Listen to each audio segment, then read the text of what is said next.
Yes, the city may well be famous for its winter sports, but today seems more about water sports. It's a man-made island created for the 1967 Expo here in Montreal, and it sits in the St. Lawrence Seaway. The bumpy, narrow, barrier-lined track has caused many to shed a tear here too. And the wet track should simply make this one of the best races of the year. This is normally a very exciting race, it has to be said. There is the track layout, 2.7 miles and 14 turns. The DRS, if they're allowed to use it in the race, you're not allowed to operate that rear wing with wet tyres on, unless a few drivers go out on slick tyres. They will then enable it, and they're doing a good job of it out there, and everybody can use it. It's quite a challenge for them, though. We'll get into that during the race, as it is to keep their KERS system, this extra energy boost that they collect under braking. It's quite hard to do in wet track conditions because it dramatically affects the way that the cars slow down. A big crowd here, as always, and they're in on Thursday, Friday, Saturday and Sunday. They love Formula One here in North America, or this part of North America anyway, and hopefully we can put on a very good show for them, as we do hope we can put on a great show for you at home. And welcome to everybody around the world that tunes in to the BBC commentary. And there you see confirmation, and my heart drops a little bit. I'm saddened by that. The race will start behind the safety car. David, is that right? Well, given the amount of incidents we've seen here with dry starts, a very short run into that first tight left-hand corner, then I think it's a view that's been taken to enable every car to be able to make a start. Of course, with a safety car start, the chances are the cars will be strung out when they eventually release them, and that'll make it a little bit safer through that first two corners. So I think the view there from the race director is we simply don't know how slippy this track is in wet conditions, and we don't want to risk losing a bunch of cars early on. Yeah, but these are the finest drivers in the world, and I think they're ready to cope with these conditions. Safety car start means everybody has to be on the full wet tyre, so that makes the decision for everybody, doesn't it? And you can't go out there on... The FIA said a few years back, look, if you want to start behind the safety car, it must be extremely wet. You must put the extreme wets on. Felipe Massa doing a fine job for Ferrari in third place. So therefore, the DRS, this opening rear wing, like a little shutter that comes open and gives them higher top speed on the long straights of this Montreal, the Gilles Villeneuve circuit, that is disabled at this time. So normally it would come in at the end of lap 2. At the moment, it won't come in until the race director deems the track safe enough to use it. So now those wet tyres are on, they're pressured up, they're temperatured up to 60 degrees centigrade, as I told you, down on the grid. And the red lights are used as a countdown now to the start procedure. Vettel starts on pole from Fernando Alonso, Felipe Massa third, Mark Webber fourth. So Red Bull, Ferrari, Ferrari, Red Bull at the front of the grid. Hamilton and Rosberg fifth and sixth, Button seventh, Schumacher eighth. So McLaren and Mercedes-Benz line astern 2 by 2 there. Heidfeld and Petrov, the two Renaults side by side. Paul Di Resta for Force India 11th. Maldonado doing a very good job yesterday for Williams in 12th. Kobayashi 13th, spectacular he was. 14th Sutil, 15th Buemi. Difficult day for Rubens Barrichello in 16th for Williams. De La Rosa 17th, and of course standing in for Sergio Perez, who had that accident in Monaco 2 weeks ago and is not racing today. Timo Glock 21st, Karthikeyan 22nd, D'Ambrosio didn't make the 107% rule, but the stewards decided that he'd done sufficiently quick laps through the weekend and in previous Grand Prix, and they had to repair the car. Any number of reasons, and 3 in total they came up with to say he can start the race. And well, we've got a 107% rule, David. If we don't apply it, what's the point in having it? Well, I think it's to protect, really, at the beginning of the season when you have new teams coming in, and you really don't know whether they're up to scratch or not. We've certainly seen in the past, in the history of Formula One, cars that have taken the start of a Grand Prix that really had no place to be there. But I think that in this case it's a sensible decision. Virgin have clearly been within the 107% rule at many of the Grand Prix already this year, and D'Ambrosio has shown himself to be more than capable. I agree with you. I would have, if I was a steward, I would have let him in, because I think they've shown it is to stop the people that are miles off the pace, like Hispania were back in Australia. So Al Jaswari starts at the end of the pit lane, and he will be sitting there an awful long time, won't he? He's put a full wet setup on the car, but he'll be starting at the back, and at least with a safety car situation. And of course the race starts now. There is no formation lap. and that's why Al Dawsari will be able to just get onto the back of the field, but he will be sitting there a while those wet tyres lose crucial temperature. But I don't think too many of them. Somebody's very slow away at the back of the field. I think it's the other Virgin. I'm looking in the far distance. Well, actually, this is working out not too bad for the Toro Rosso, because if this had been a normal grid start, of course, he's not allowed to leave the end of the pit lane until the last car. We are going to start on extreme wets behind the safety car, but we're not expecting rain until 15 minutes into the race. Okay, well, that information, first part, Michael knows that already. He understands the rules when it comes to safety car. And the second part sends a shiver down my spine, because I remember being in Grand Prix where I had messages from engineers saying, stay out, the radar tells us it's going to stop raining in 2.5 minutes. 10 minutes later, I'm dragging it out of the gravel and the rain's heavier.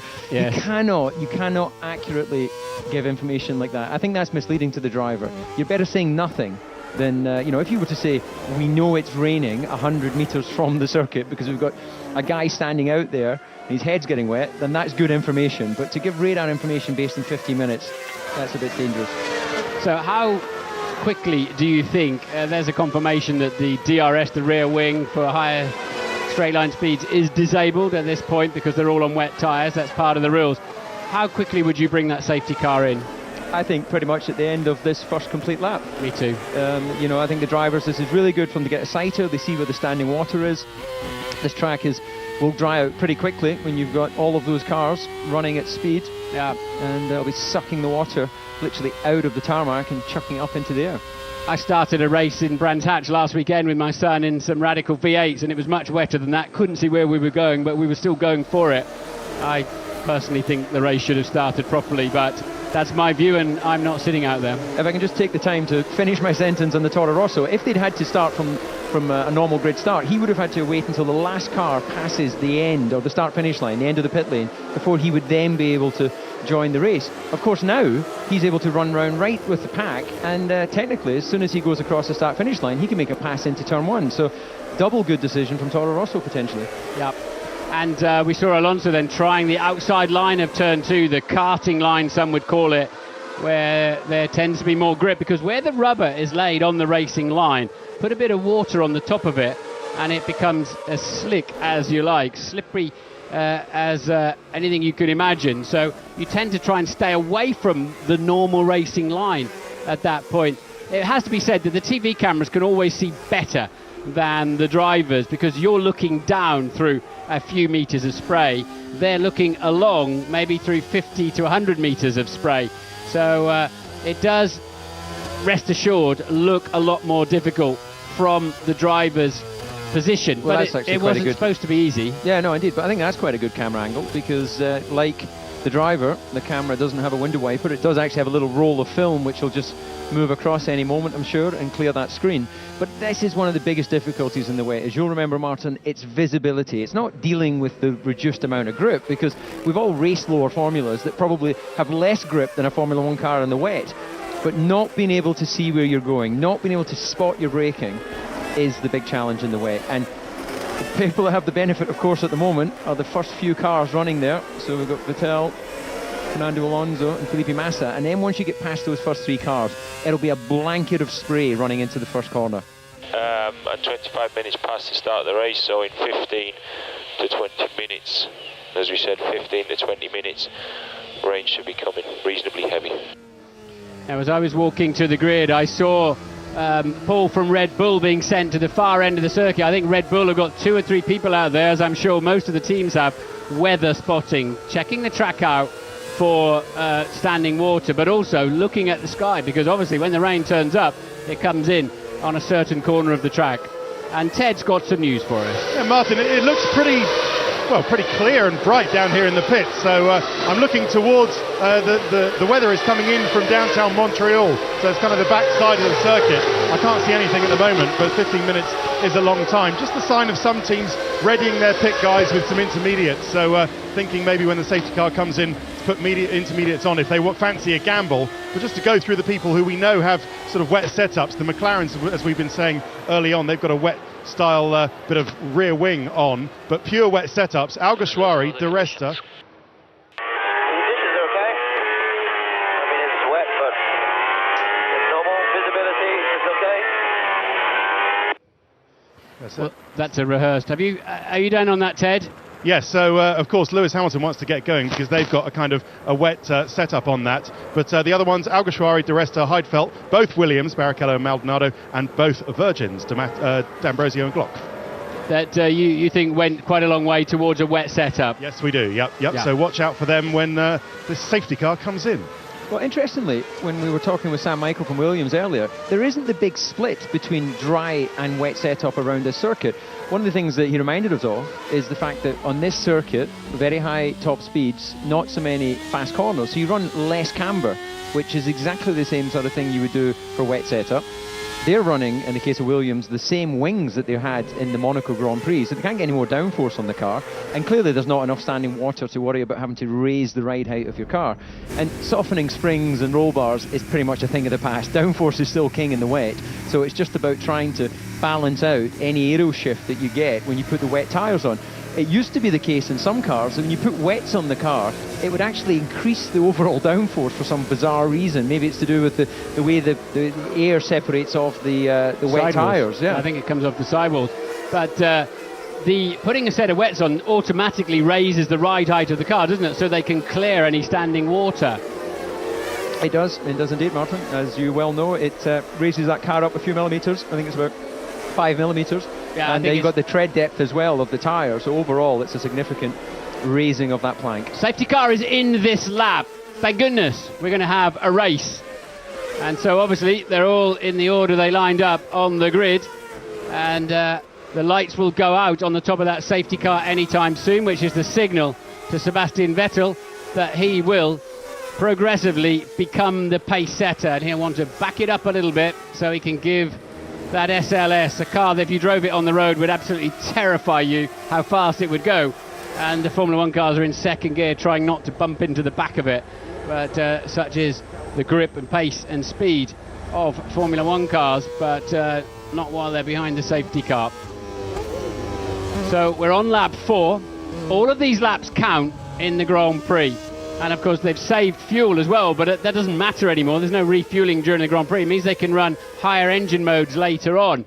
But they haven't been able to charge their KERS systems at all, David. And I was hearing earlier on today that if you let the batteries go cold on those things, you can't use them for the rest of the race. So KERS might not be much of a factor today. Well, absolutely. And I also heard that you might not want to run the KERS in wet conditions because of the effect it has on under-rotating the rear axle when it's harvesting and charging the battery.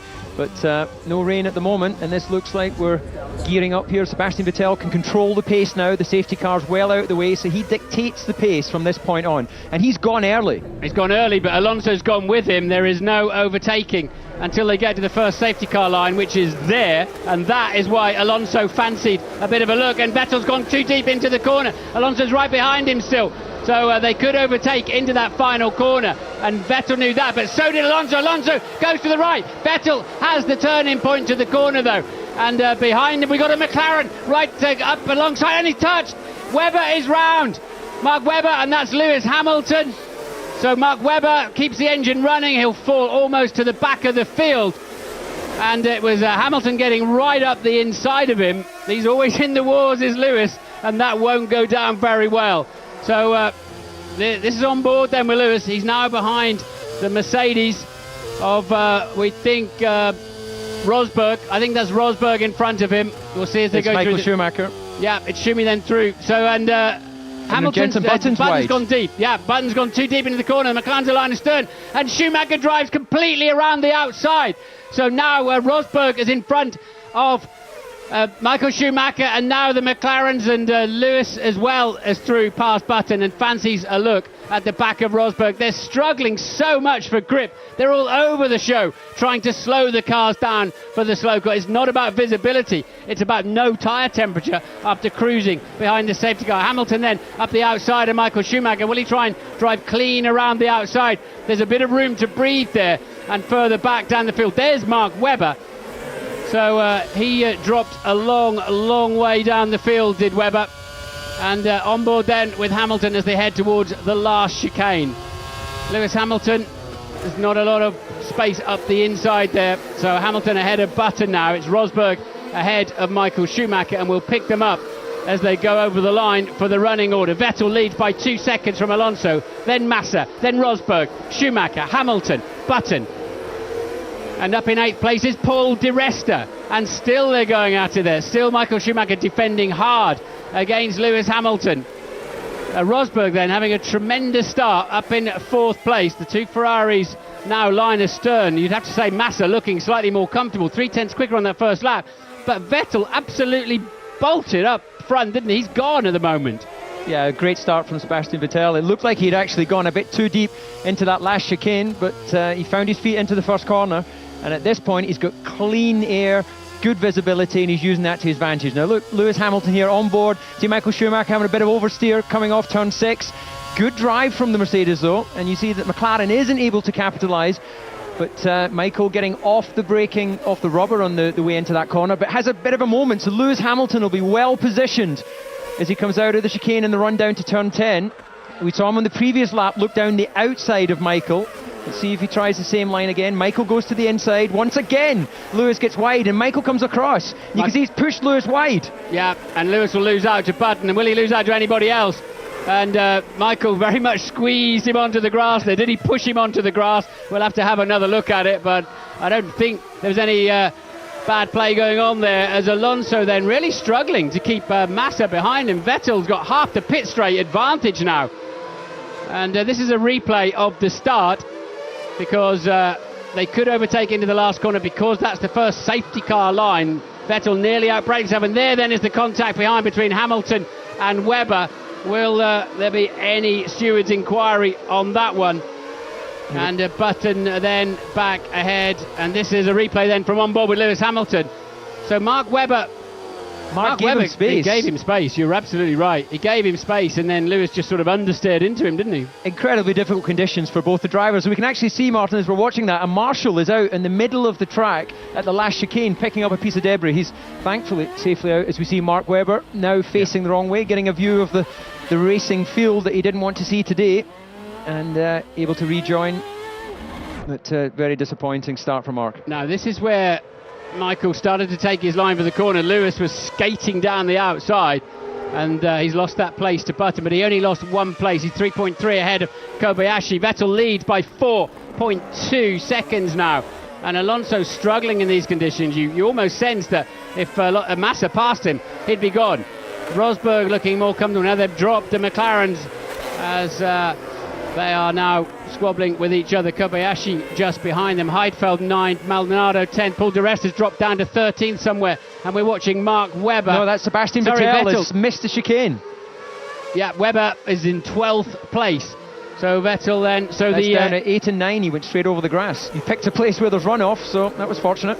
And Webber and Hamilton under investigation for that first corner. And will Lewis Hamilton get another drive-through penalty? What do you think? Well, I think in that case, there's no question as we see him. Oh, McLaren's touch!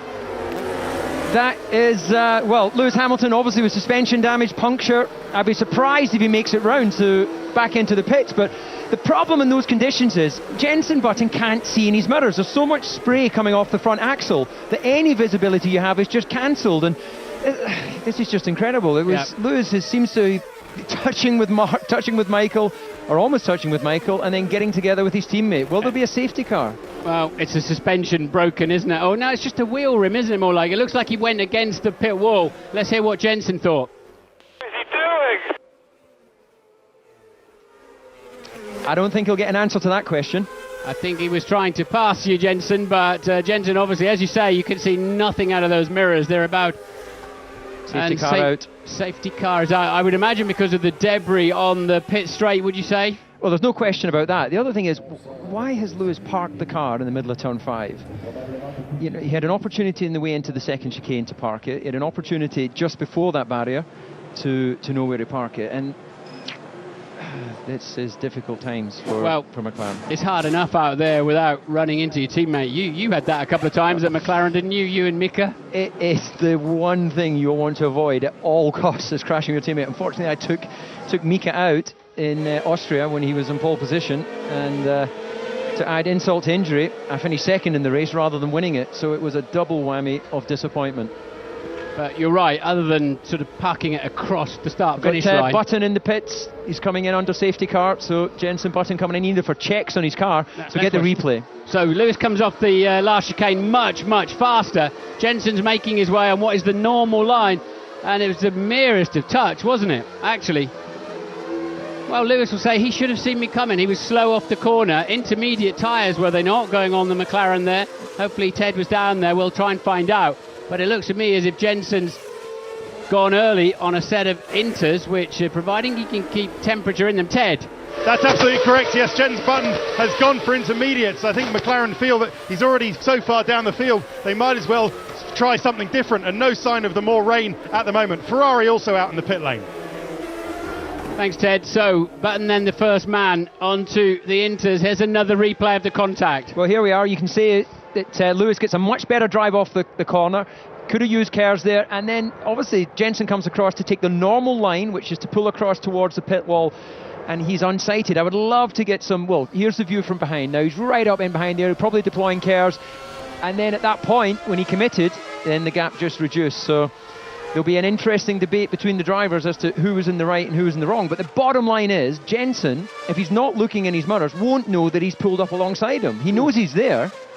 They nearly wiped some pit boards out, and pieces of McLaren flying up against the protective barrier on the pit lane. Anthony Hamilton, Lewis's dad, but here because he's pulled Di Resta's manager rather than Lewis's dad as such.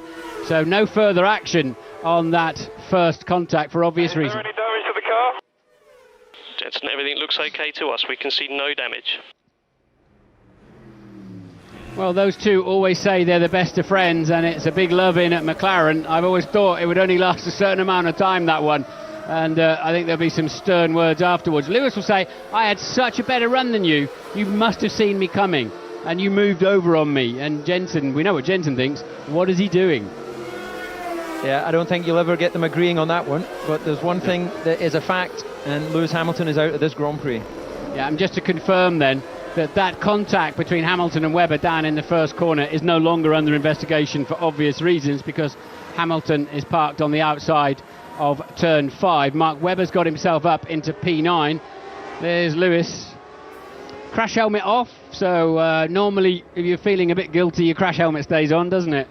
Well, he'll have his point of view, and he's entitled to that, of course. And you know, the bottom line is the incident between teammates. It's racing, isn't it? They're going to get up close and personal. There's a lady you know. Yes, Mrs. Coulthard. There's in the background, Lisa, in the foreground, Lisa Dennis. So Lewis is still under investigation, but for another incident now. And what did he say back in Monaco? It always seems to be me in the steward's office. What would your view be on that? If you were a steward, do you think that's just a racing incident, or do you think that there needs to be looked further between the incident? I think that Jens will say I couldn't see anything in my mirrors, and Lewis will say I came off the corner much faster. I'm surprised he didn't see me and give me room because I was going around the outside. I don't think there'll be a penalty, like a reprimand. Lewis has already got one reprimand this year. If you take 3 there for racing incidents, you'll get a 5-place grid drop at some point through the year. So Lewis is stacking them up if he's not careful. Yeah, well, in the 3 racing laps we had, he had a contact with Webber. Looked like he almost had contact with Schumacher. I'm not sure if he did. And then, of course, his teammate. Indeed. So now we've got this restart situation again. Let me explain it to you as they come down here. When the safety car does get called in, Vettel becomes the safety car effectively, the pace setter. But that line they've just crossed, that white line, is the first safety car line you can overtake after that point. So before, there's not the start-finish line anymore. It's the first safety car line. And that is why Alonso, as ever, brain fully engaged, had a run at it. What's the rain going to be? Just we are expecting low intensity to begin with, low intensity rain. But Pirelli have told me now, and several teams have told me, that the problem with those intermediates is if they drop out of the temperature window, they're very hard to get back again. They're very hard to build them up and get the grip out of them. If they are in the optimum sort of zone, 80, 90 degrees centigrade, they are much, much faster than the wet tyre as we see rain beginning to fall. Ted? Yeah, that's because Jensen can see what I can see down here in the pit lane, and that's big black clouds approaching. The temperature's dropped, it's got chilly. I'm wishing I had a coat. The rain is coming, and Jensen's on the wrong tyres. Yeah, as he's desperately trying to spin them up. So incident involving car 3, safety car speed limit is under investigation, which is Lewis Hamilton's third. His third inquiry of the day. So 2 of them are since he dropped out of the race. So safety car speed limit, presumably at some point, he's must have been on the first safety car period, mustn't it? Yeah, where you're only allowed to do a certain speed between the sector points to make sure that... Yeah, exactly. They have a time delta in the car which tells the driver a target time, and they drive to that. So he must have been out of Thanks for that. And Jenson Button then has got the same inquiry going on. Safety car speed limit. So that's a target time you must not beat. Yeah, you've got to pace yourself not to beat the time. Listen, team radio. I'm sure you've noticed you have an intermittent downshift problem. It's the paddle itself. Okay, gear shift. Yep, I've got that. Yeah, when we do a pit stop, Mark, when we get to that point, we're thinking of a steering wheel change. Well, they do have a rocker system on the back of the steering wheel, but there's only one activation when you either pull down or flick away with your right hand. But can you, on the Red Bull, can you change with either pedal? Can you push-pull on either side? Well, you can, but it's on a rocker. So the switch to activate down is only on one side, whether you pull or push. And that's why they'll say intermittent. It's maybe due to water getting in the system. There's no other reason why, you think these switches would either work or not work. Safety car is in this lap, so when he comes in the pits then for that steering wheel change, do they have to switch the car off? Will the car engine stop when they pull the wheel off? No, it won't. And the procedure, depending on what they want to do, is we see just a confirmation there. But that's a matter of fact, isn't it? The safety car speed limit. So that surely is a guaranteed drive-through. They wouldn't be investigating it if they hadn't seen some data that says he was too fast between the points. So we have Button who has pitted and fitted inters. We'll keep a close eye on him. Yeah, he might be closer than you think, Rocky, because I think he might be coming through the pit lane at some point with a penalty, but let's see. Let's not prejudge that. And the safety car lights are still on, but we know that it's in at the end of this lap as they're in turns 8 and 9, where we've seen so many drivers really struggling to slow the car down. And will Alonso be able to match Vettel's leap when he decides to take off? He went a bit too early last time. Yeah, the rest of the pack are just too far back. Sebastian Vettel, as soon as he's got a gap after the end of turn 10, as soon as he thinks he's got a big enough gap to the safety car, which is now bolting away down the back straight, he can go for it. So all these guys need to be as close as possible. And once again, he's getting big drive off the last turn. Of course, they can't overtake until they cross the start-finish line. Yeah, but it's hard to judge, isn't it? Because how do you judge whether you're going to catch the safety car or not? And there it is. It's a really tough one, but he's got it right this time. And Alonso's not as close as long as he slows down at the right point for the corner. Alonso's not challenging quite as hard as Michael Schumacher, trying to come up the inside of Nico Rosberg, and gets away with it. Yeah, but pointless to do that. He's not allowed to overtake until the start-finish line. No, he can overtake on that first safety car line, for sure. Okay. So you can do that down in there, and that's what it's all about. So Red Bull leads Ferrari, then the 2 Mercedes of Rosberg and Michael Schumacher. Kobayashi is right with them now. Then the 2 Renaults of Heidfeld and Petrov. Mark Webber got himself back up to 9th. Di Resta 10th now. Maldonado 11th. Button 12th and under investigation. Sutil 13th. Barrichello 14th. Buemi 15th. Trulli 16th. And there we saw on the right side was Lewis Hamilton watching this restart. Mark Webber very, very close behind Vitaly Petrov. Petrov having to go defensive. Webber will get a better run out of the corner, surely. He can get on the throttle earlier. Petrov will be slightly compromised by the line. Webber short shifts to try to get some traction. Not a lot of grip out there. Well, he's coming across the racing line, which has been laying down rubber all weekend, and that's where you just spin up the tyres when you've got the wet tyre crossing over the rubber. So you can see desperately trying to keep off that racing line, but of course going through certain apexes you've got no choice. Yeah, so as we thought then, a drive-through penalty for car 4. Jenson Button, who's just in front of Paul Di Resta, and Sutil there. In fact, that was he's passed Di Resta somewhere, so it was Di Resta as well. So Button's really made some gains in this lap, but he's got a drive-through penalty for this safety car speed limit issue. and that means that he will, what will that cost him? About 20 seconds to just cruise through the pit lane. He's got to do it within 3 laps. Yeah, it'll be less than that, Martin. He's It'll be doing it about now. 12 seconds it'll cost him, is the time through the pit lane. So that will bring him back out, well, probably down in about 16th place, I would imagine, maybe even further down than that. Yeah, so Jensen's doing 62 miles an hour as they're doing about 180 down the pit straight, and it's a long run. It's a very unusual pit lane here where you feed into turn 2, not into the first corner, and he goes around the outside, slots in very nicely with Della Rosa, I think it was, 16, and down in 15th, 16th then for Button. So Heidfeld, Petrov, Mark Webber still in very close company, 7th, 8th and 9th. Again, Petrov feeling the need to get defensive, but the Red Bull just doesn't have the traction off that corner that the Renault has, it seems to me.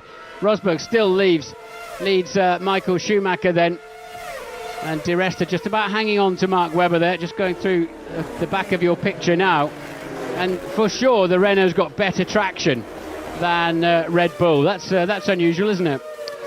Well, they were famous for having great traction in the past, and you used to think that was because of the weight distribution, a very rearward weight distribution, but of course this year everyone's pegged within a 1%, so it's got to be something else. It can't be engine, because they've both got the same power unit in behind, so apparently it's just starting to drizzle again out there, Martin. Button then getting up close and personal with a Williams, I think it was Barrichello. He's passed Buemi. So Button likes those intermediate tyres, having now served his penalty straight away. He's back in the action, and there's Maldonado, Sutil, Barrichello, Button then ahead of Buemi, and Della Rosa is behind them as they're all desperately trying to find some grip. Very little spray out there now, as although in fact, if we look out of our window here, David, there's virtually a semi-dry line. Well, there is, and this is great information for the front runners to watch Button, to watch his progress, to look at the sector times, and then there's no stress for the guys out front. They can just wait to see as he gets some good traction there on the wet run out of the hairpin there. So you've got to balance that up now against what you think the weather's going to do, but looking at Button sailing past everybody, the front runners must be thinking time for a set of intermediates. Certainly with Webber, you might as well do that now. He's stuck behind Petrov down in 9th place. There's a replay of it's gone round the outside then of Petrov. So in turn 2, but Petrov comes back using that traction, comes back up the inside, has track position for 3. Does Webber slice across the front of him? He does indeed. So Webber then takes that position. This computer's very slow in updating itself today. So Webber then, and that's Button then going past Maldonado. He's absolutely flying. So surely time to be thinking about some intermediates. Now we've got a bit of a gap, 4-second gap in front of Button now, as we see, now we'll see just how fast he can be with a clear track, not having to overtake. And I think it's going to be a very fast lap indeed that Button's about to put in. So that contact with Hamilton might have played nicely into his hands, as luck would have it. We'll see how it all shakes out. Yeah, as you were talking, as we can see, is that Barrichello and the Williams coming in. He's obviously decided to go for intermediates. But as you were talking, Martin, Fernando Alonso missed the apex of the last chicane. So he's gone straight across, so he'll need to be careful using his lap trigger that he hasn't gained any advantage, otherwise he could be in for a penalty. Button's gone across the line doing a 1:36.5, but we know that was passing a couple of cars. It's still 2 seconds slower than the leaders, so they're not going to want to blink too early on it, but you just have to look at that, David, don't you, to see the guy's got 20% more grip. Well, he has, but the good thing for Sebastian Vettel at the moment with the 4-second lead is he doesn't need to be the first guy in. This isn't going to go from being damp to dry in one lap, so he's got a bit of a buffer there. He doesn't have to put himself in a risky situation. That's a very good point, David, because there's a lot of talk of we might run the wets as long as we can and hope to go straight to slicks and miss Inters out altogether, as Rosberg still leads Schumacher and Kobayashi. Ted? It is raining now, so what the people on the full wets are doing are waiting for them until this little spell finishes, which shouldn't be long, the radar says, and then they'll come in for intermediates. Rubens Barrichello did put on intermediates. Thank you for that, Ted. Now, Button's half a second quicker than the leaders in the middle sector of the lap, so if it doesn't rain anymore, Jensen is looking very good indeed. Kobayashi then, that's Webber having a look at Heifeld down into the last corner, and let's keep an eye on Button's lap time towards as he finishes the lap. Two Mercs go through in the foreground. Look how quickly Button's closed in on Di Resta in the back of that pack, and as they go over the line, Button does a 32.9 and the leader does a 34.0. The people in front of him, 36 and 37, he's 4 seconds quicker on the intermediate tyres. So, well, what a difficult call, David. Well, it's working for him at the moment. There's still a long way to go. There's a 20-second gap between where Jenson Button currently is and our race leader Sebastian Vettel. As we said, a normal pit stop, assuming a 4-second stop, will cost you about 16 seconds. So Sebastian doesn't want to leave it too much longer, especially if Jenson can get through this traffic. And look, Webber's then past Heidfeld and through. So Mark Webber making his way past the two Renaults now. And we'll have a look at that 7th place then for him. But you see, the leaders have also got to think, those are the strategists on the pit wall, of how much time is Jenson going to lose in the traffic. All very well having the grip. He doesn't have the clear space on the track, as Paul Di Resta running in 10th place. Getting nicely out of shape, actually, just controlling the power oversteer. No traction control on these cars anymore, although they do run different engine maps, don't they, to help them drive the cars in these conditions. Yeah, they can adjust the torque characteristics of the engine and make it a little bit more drivable for them. They'll, of course, short shift as well. As we see Fernando Alonso, first of the Ferraris to pit. We'll be seeing that soon, as we're going to get a replay of Mark Webber getting down the inside and Nick Heidfeld. Yeah, so Webber through then, as we said, to 7th place. So Alonso and Rosberg pit for intermediate tyres. We're expecting to go on that beautiful Ferrari. And there you have it. You can still see a little bit of rain in the foreground. The Hamilton-Button incident will be investigated after the race, I'm seeing here on the screen. And that'll come up shortly. So it's a 4.4 stop. And Alonso feeds in. He's going to be right in between the two Renaults, providing he can find some traction on those new Indies. He's going to have to cut across the front of Petrov, though. It's no problem. He's got that one covered. So Alonso, you can just feed into the pack. And there, Button then goes around the outside of Di Resta. So much more grip on those Inters. And let's have a look at Button's lap time that time around. It was a 36.0 in the traffic. So it's still 22 seconds behind Vettel. Red Bull will be watching that closely. Well, also they'll be looking at Adrian Sutil, who's currently down in 19th, but he's just gone purple. That means fastest in that last sector. So if a Force India is delivering the fastest lap time in intermediates, they surely have to be coming in. If not this lap, the lap after. Well, is this a case of act in haste, repent at your leisure, or get on with it because you're losing out? Well, as we saw in Monaco, we never thought someone could do 60 laps on a set of primes, and our race winner there did. So yeah. Just because everyone else has come in, it doesn't mean that Sebastian Vettel, as he goes past our commentary box, so he's not in this lap. No. Maybe he feels comfortable in his tyres. He's just, what lap time is he going to do here? Let's just watch our screens. A 34.6, a couple of seconds off the fastest, but nonetheless. Look at Alonso. Alonso and Heidfeld, just out of the pits on those intermediates, and Heidfeld yields. Alonso takes up the normal turn-in point. He should make the corner fine, and Button's right on the back of the two Renaults now. Massa's done a 34.2 up front on wet tyres as well, so they're still working for Vettel and Massa as all getting busy down into turn 1 with the two Renaults, and Button with a pair of Renaults to sort out before he can show us how good. And Rosberg, the fastest man in the final sector now, he's also out there on intermediates.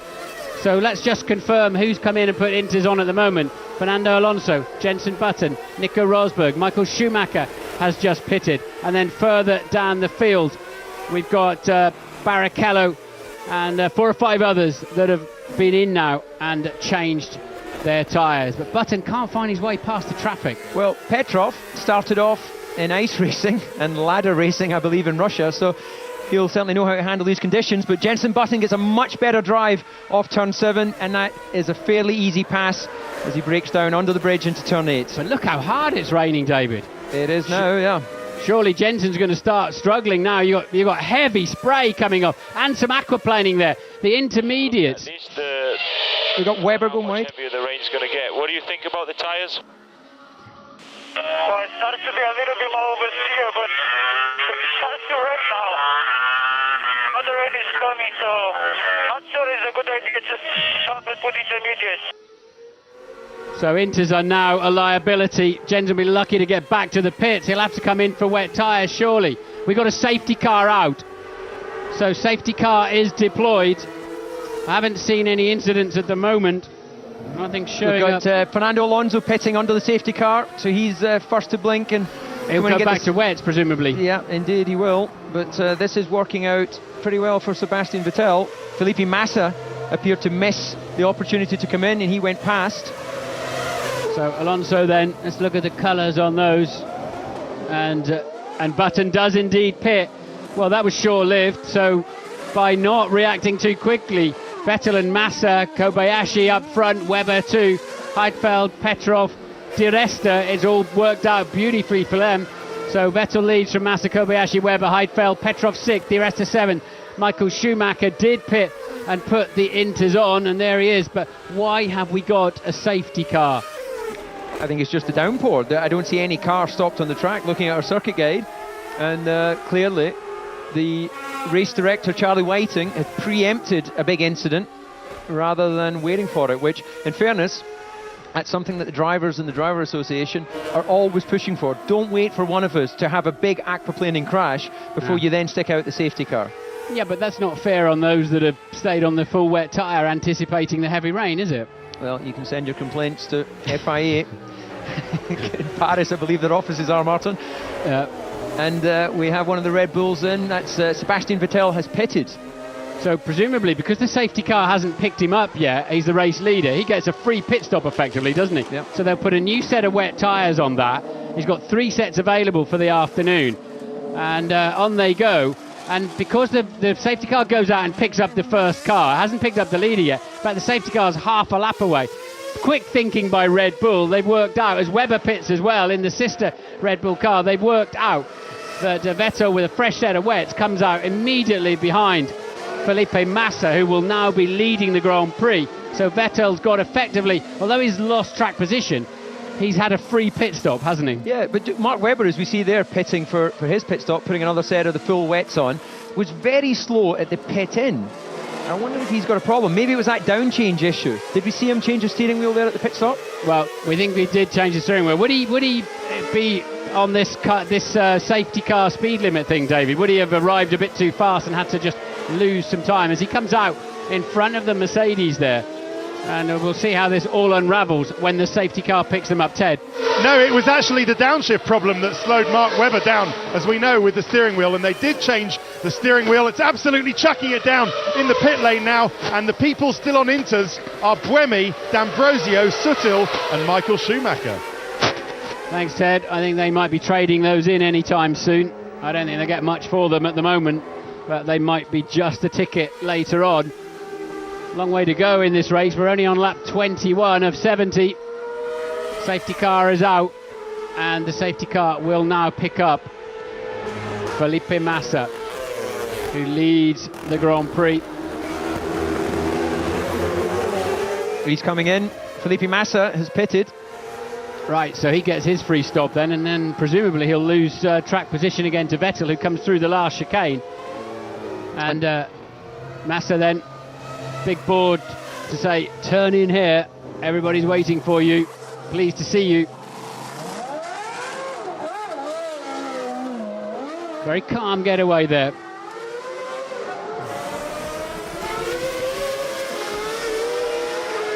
So Massa then rejoins that rather curious pit lane. He can't cross the white line, but then he can go for it. But they can't just nail it now. They have to do a required speed so that the drivers are not encouraged almost when there's clearly an incident on track. They're not encouraged to nail it back to the pits, which is a little foolish, but it means that the safety car's quite a long time picking them up. So smart thinking by Red Bull and Ferrari. Kobayashi at the moment in second. Michael Schumacher fancies another go on the wets. He's handed back those shallow grooved intermediates. I'm driving all these tyres next week in Spain on the Pirelli test car, so we can give you a lot more information on exactly how it feels on these various tyres as Schumacher rejoins the track. And when they all line up behind the safety car, we'll see who's done what. So at the moment, in fact, Kobayashi's ahead of Massa because he didn't pit. So it's Vettel from Kobayashi, Massa. Just an information from turn 9 to turn 13. It's undrivable. It's undrivable. So that is that's basically the whole of this end of the racetrack that you're now looking at very handy helicam shot there to show us exactly the section of track. So that's a message from Vettel to the race director saying, don't restart this race anytime soon, as Al Jaswari has a little trip across the grass. That must be soul destroying when you can't even stay on the track when you're on a safety car speed limit. Yeah. Well, you could debate whether it's been a good thing to have that safety car come out early or not, but we still have all the cars running. You see Lewis Hamilton finally make it back to his pit. Who's he being followed by? Is that Jonathan Neal, managing director of McLaren?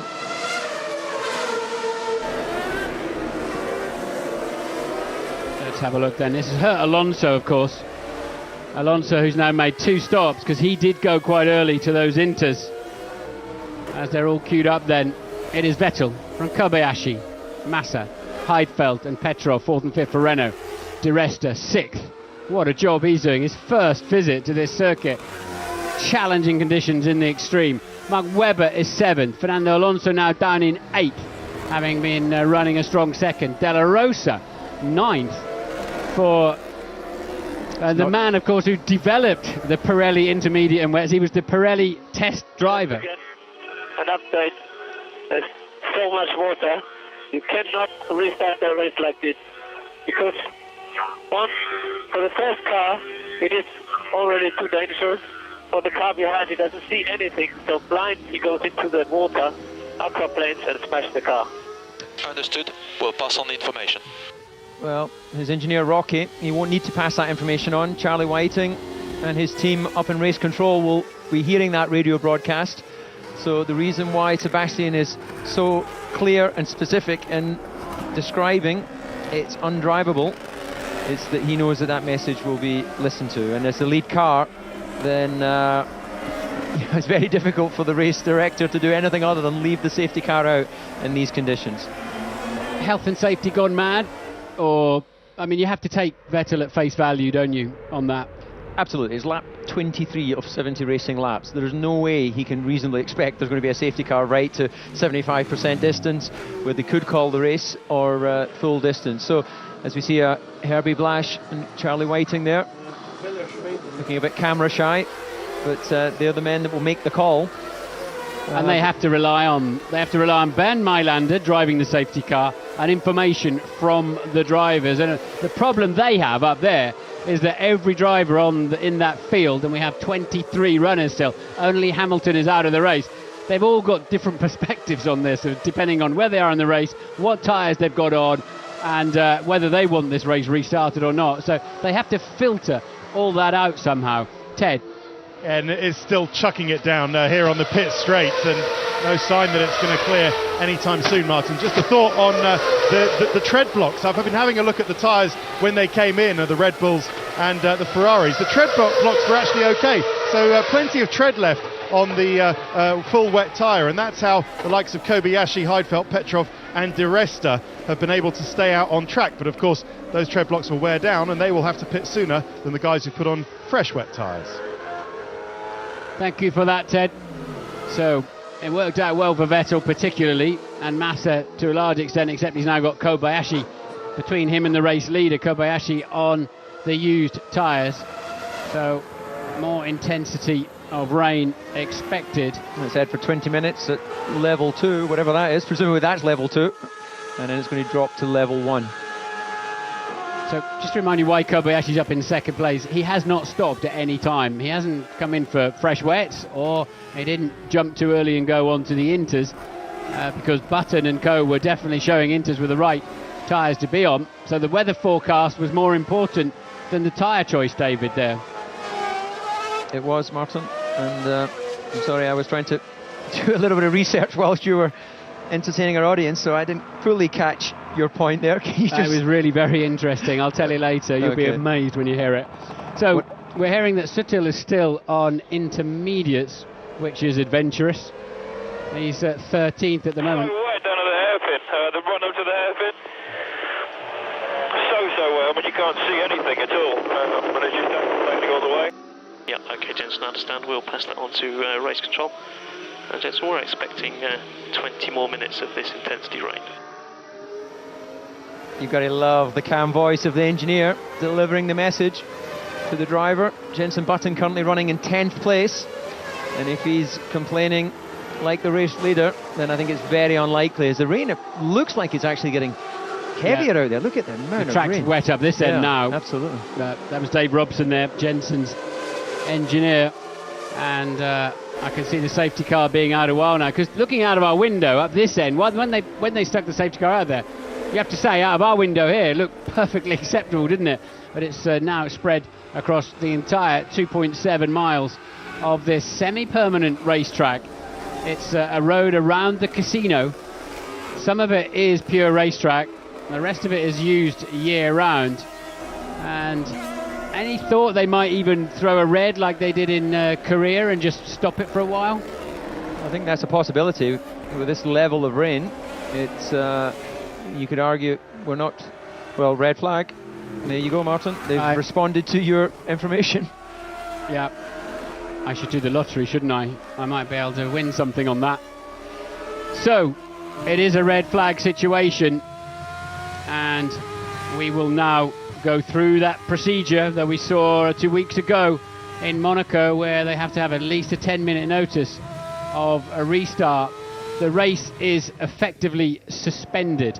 They're not allowed to go in the pit lane, otherwise they'll take a penalty. The cars can be worked on the grid. They have to go to pole position and line up in race order. If there's any lapped runners in the mix, they get pulled over to the other side of the grid, and they'll be released early to go around and join the back of the queue when we get a restart. The mechanics lug, hundreds of mechanics lugging hundreds of kilos of equipment out onto the grid. We know that they can change tyres, and this is why under red flag conditions you can change tyres, because almost always it's about a red flag situation because the inclement weather, isn't it? Well, it is indeed, and it always never fails to amaze me in these situations, as we saw the various mechanics heading out to meet their cars on the grid.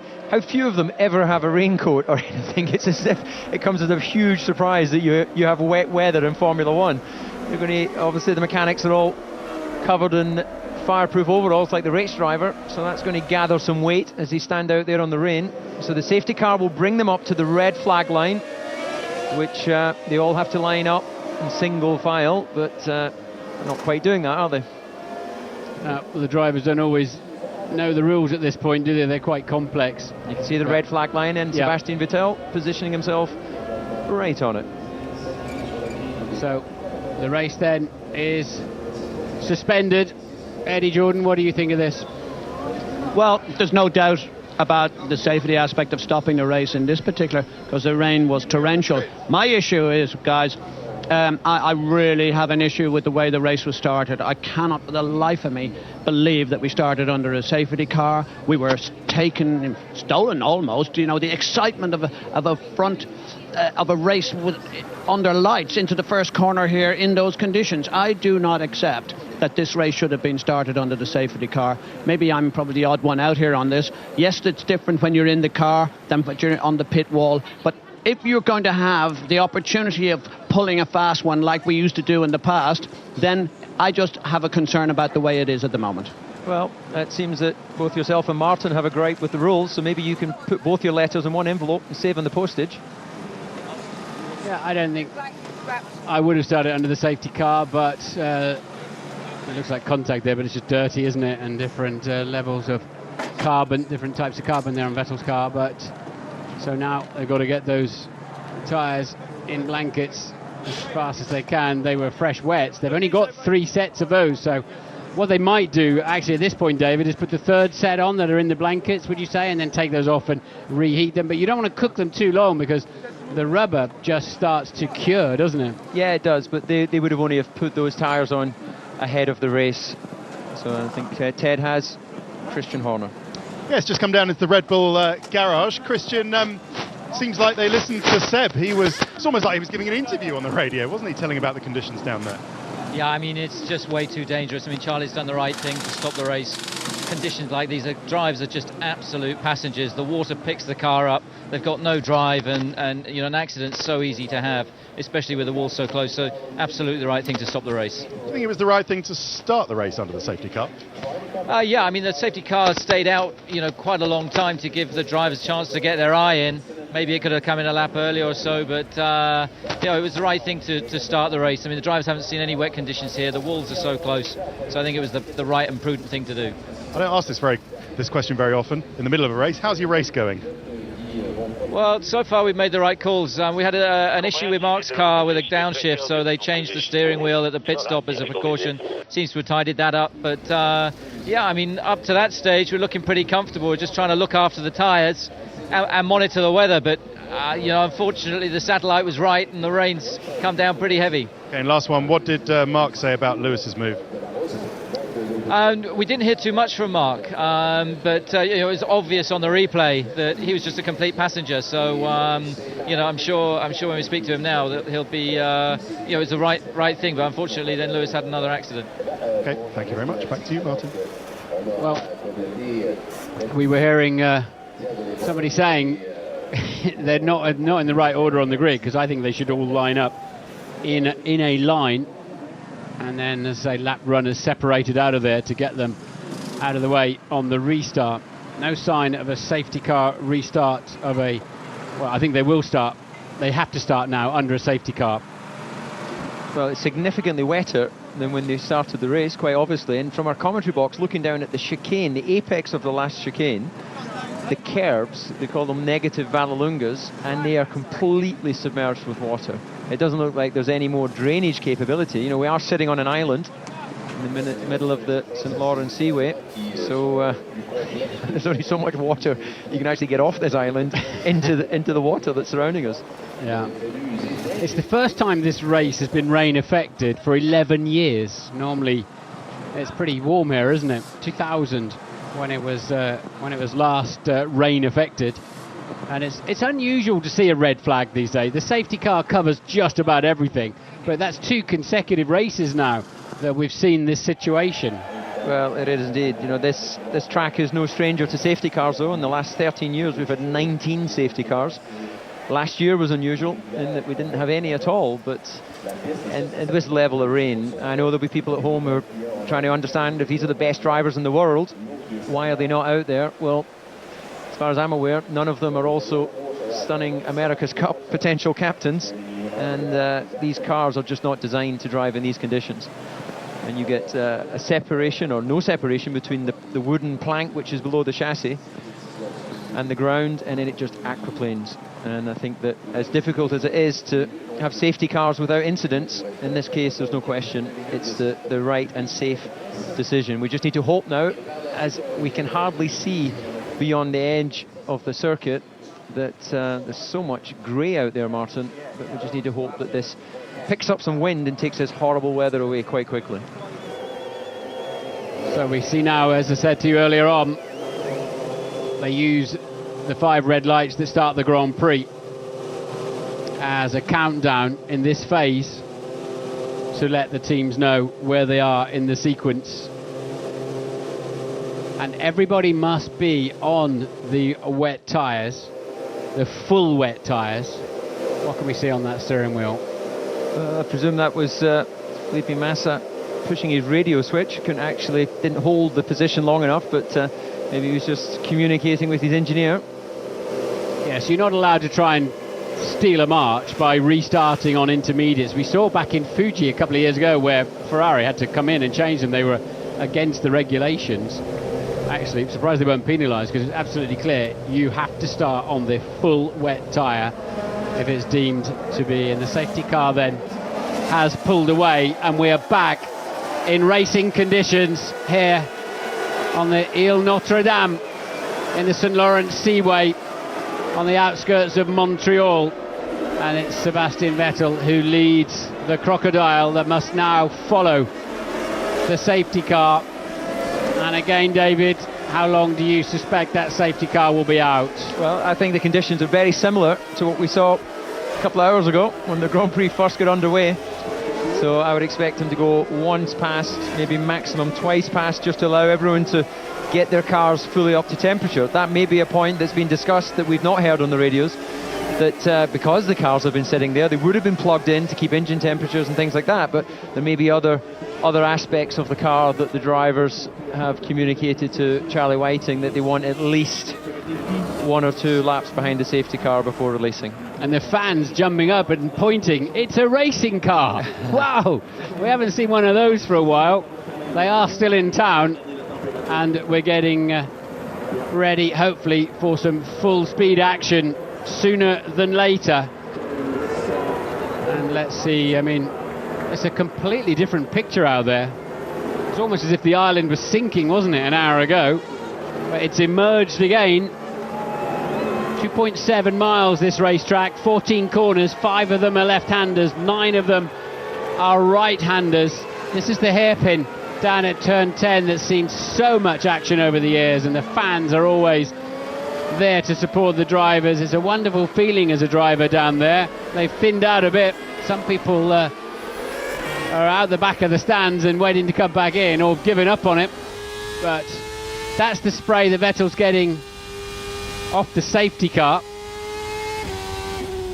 Your visor does clear slightly better than that, better curvature on it, and it streams off. But it's now keeping some temperature, or getting some temperature in those brakes. They can preheat the engines, they can obviously put the tyres in blankets.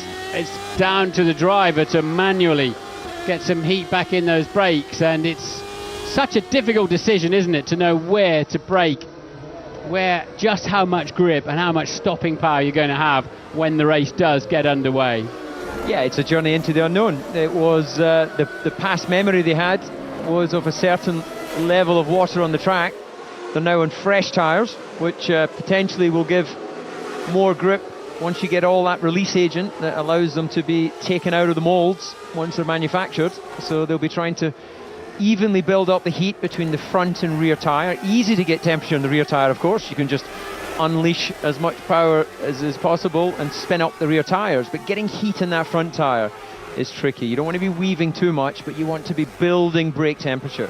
Brakes go up to about 1,000 degrees, which then radiates out into the wheel, into the air, or the nitrogen, I believe that it is, inside those tyres, and help maintain temperature.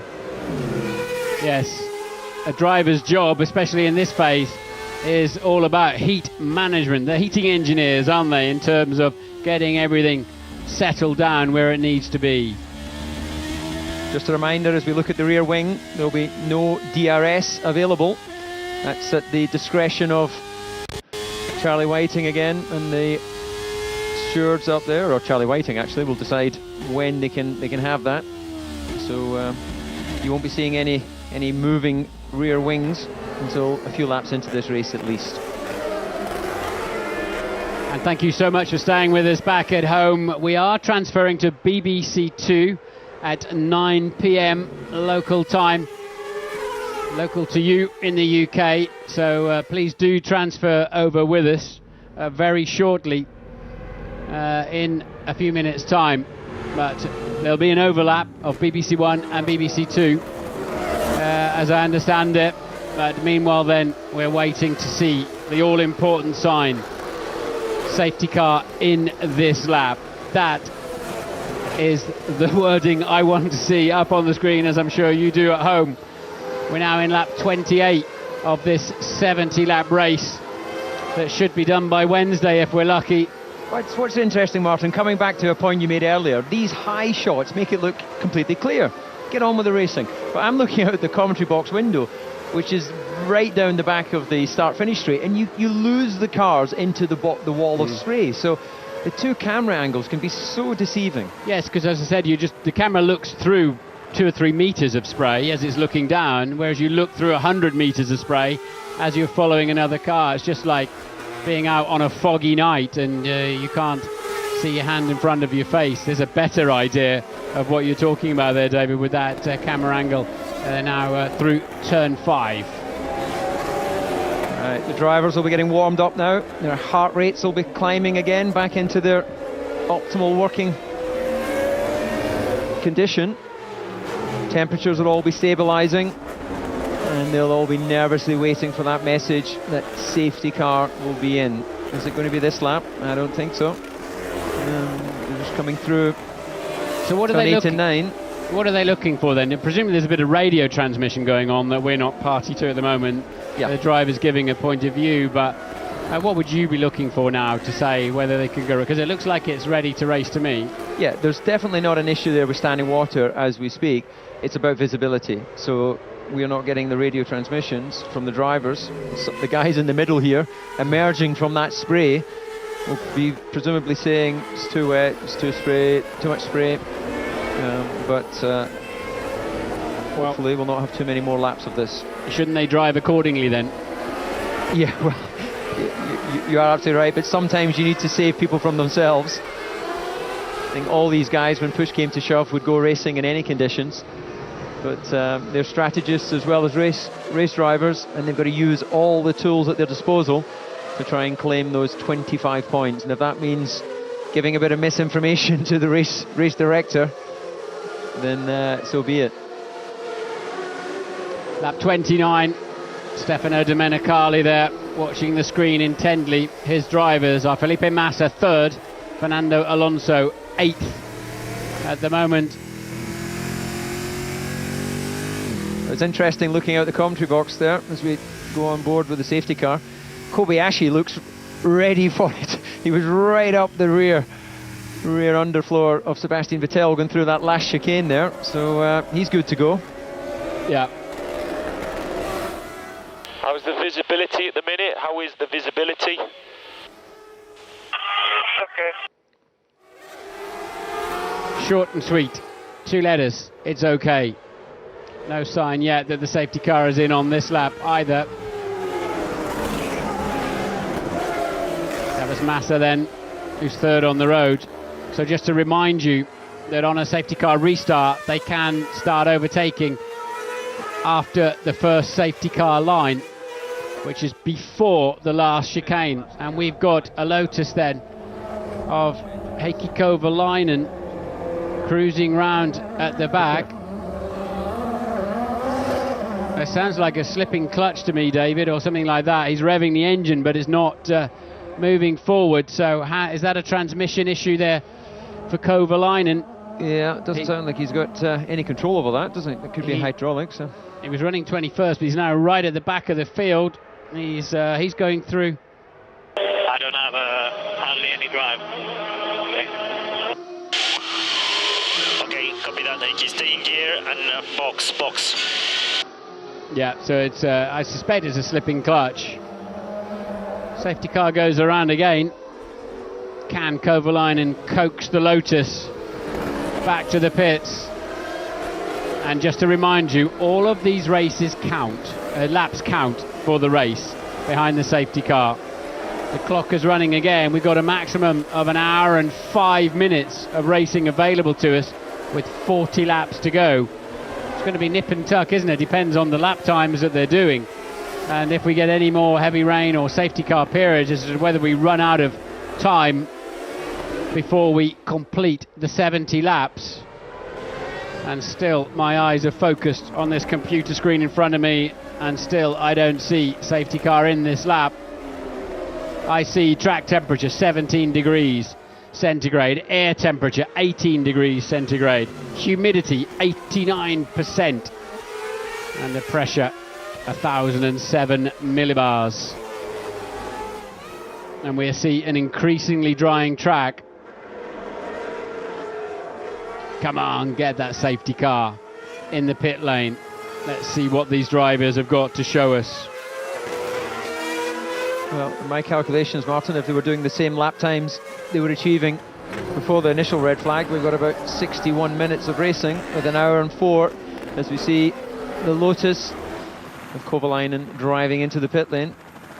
Not sure whether he'll be taking any further part in this race, but surely we must be getting close to the point where the safety car's coming in. And there we have it, Kovalainen being pushed back in. Disappointment for Lotus Renault. Having sat there for all that time and then being pushed back before the race starts, how frustrating must that be? Yeah, all the time he's been sitting there with nothing to do. And now the transmission's gone on the missing list somewhere. Right, I'm ready for a restart. How do you feel? Yeah, I've been ready for some time. as I'm sure of the tens of millions of people who listen to us as we watch Michael Schumacher moving around behind his teammate Nico Rosberg, there 11th and 12th. You hear them just riding the brake there in the run between the exit of turn 2 and turn 3, just trying to put a bit of heat into those brakes. You wouldn't normally do that, of course. No point running throttle and brake together. Just burns fuel, inefficient. It's very important to try and get as much heat in those brakes as possible, because when they start running down to that first corner, then they're going to have brakes at peak temperature.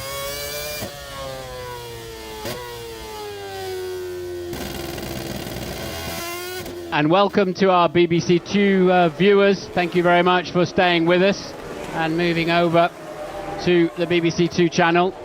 We are still under safety car conditions. No sign that the safety car's coming in. Yeah, we're 31 laps into this race now, yet to make it to half distance. No, we're not expecting any more now, Mark.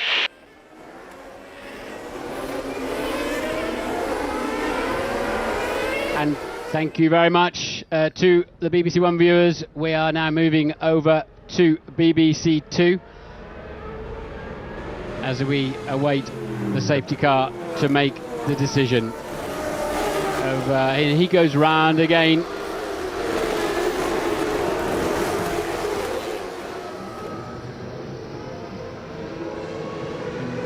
Well, so also on the BBC HD channel as well now, as you watch the line of 23 cars eagerly awaiting the restart of this Canadian Grand Prix.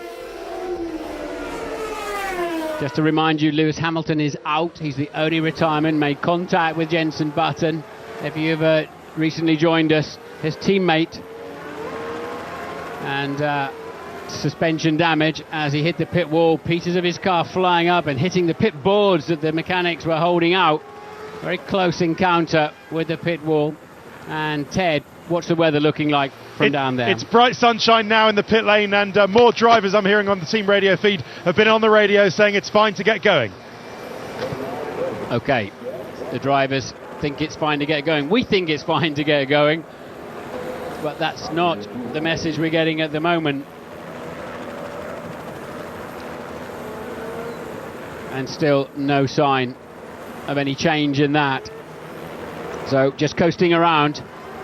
Left foot on the brake pedal, right foot on the loud pedal, trying to put some energy into those brakes and tyres. And presumably there are still drivers out there radioing in saying it's too wet, it's too wet. But look, we've got a semi-dry line down at the hairpin. Surely the safety car's coming in on this lap. A little bit of standing water off the racing line. And as they head down what is normally a 200-mile-an-hour straight, and the safety car lights are not out, so he will take a right and a left to start yet another lap. I don't think it's an issue, Martin, with the actual standing water. It must be just these guys down the back complaining of visibility, but... Jenson, how is the track? Do you think it's ready to start racing? Yeah, I think it's about there. Okay, Jenson, thank you, I understand. What do you say? I think it's about there. He did indeed. Jenson's ready to go.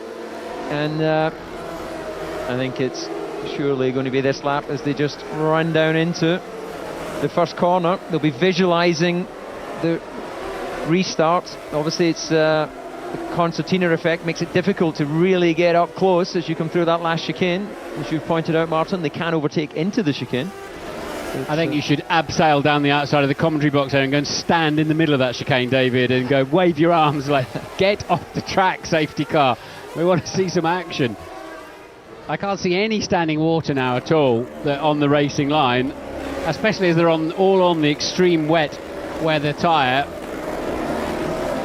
And you can hear that rough sounding engine note, which is the exhaust blowing on the throttle, with the throttle being lifted off.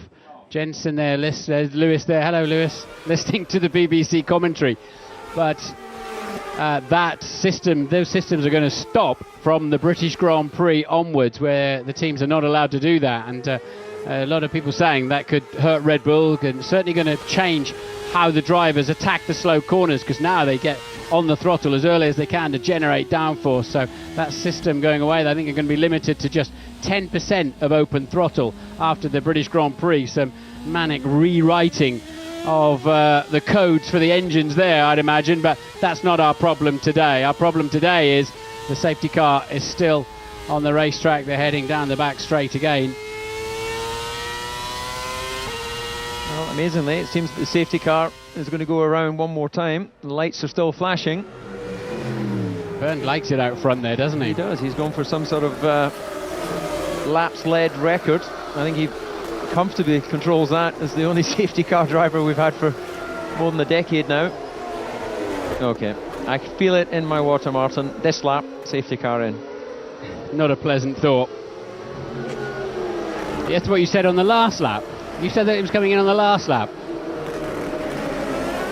There are the two Renaults, line astern, in 4th and 5th. They've had a very strong weekend. Safety car is in this lap, just is Jerome D'Ambrosio. So what are they going to put on that? They're putting another set. Intermediates. Yeah, set of inters then. So, you know, that feels wrong to me, that we've held the safety car out there and now you've got a driver going straight onto the inters, because that, to be honest, that's how the track looks. Okay, gents. How many more laps do you think before inters? Probably only a few. On racing line, it's pretty good, water. Let's just say if you're going to start the race now, you would start on the other tyre. So Jensen's saying, right, if this was the start of the race proper, I would have the intermediates on, which he's experienced earlier on in the Grand Prix, that were working so well for him, but in a very narrow window of time. Yeah. Well, let's see what Kobayashi can do. This is his moment. This is his big moment to try and see if he can lead this Grand Prix. I don't know how Sebastian Vettel feels. I think he'd be more comfortable having Massa right behind him. So Vettel then takes over and becomes the safety car, effectively controlling the pace of the pack, got them all backed up at the hip, and it's so easy to run into another driver in those circumstances while you're trying to keep your tyres and brakes warm. And Vettel's bolted, he's going for it, he doesn't want Kobayashi anywhere near him as they arrive at the first safety car line. Massa's closer to Kobayashi, spray not too bad, Petrov on the right hand side of the track for Renault, and he's fighting off Paul Di Resta, who's down the outside. So Massa's so close to Kobayashi.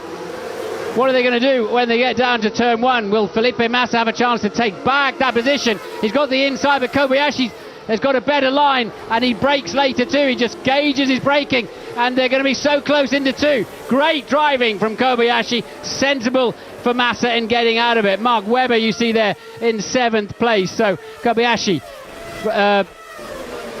and Schumacher's come in also then as a Sutil, presumably for intermediate tyres. We've got a line of them. Gluck, Barrichello, Buemi, all trying to take advantage of this situation. There they all go scampering out of the pit lane that feeds into the outside of turn 2, very unusually here at this racetrack. And which of the front runners then is going to try those intermediates again? They all got caught out last time, but at the moment the sky looks significantly clearer. Well, interestingly, just looking there, it looks like Kobayashi's opened out a little bit the gap to Massa. We've got our timing screen here still showing us the fact that Massa was actually in front of him as he went across the start-finish line. He's obviously clearly behind him here, but all of that worked perfectly for Sebastian Vettel, who already has over a 1.5 second lead. So Nico Rosberg there has fallen back down the field. Looks like he's had a drama somewhere. Vettel leads then at the end of this, towards the end of this first complete lap, as we just making half distance. So we got an investigation going on as well. As there we got a Renault, we got Di Resta in the pits as well. I think in as well. Yeah. So a long wait for the safety car to get out of the way, and now the driver's saying the track's so dry, I'd like a set of intermediates, please. As Button pits as well, so another string of them. Heidfeld, Di Resta, Button, Della Rosa, Alguersuari, Maldonado. Fancy the other tyres as well, and off Button goes down the pit lane, 62 miles an hour until he gets to the speed line, and then he can let it go. So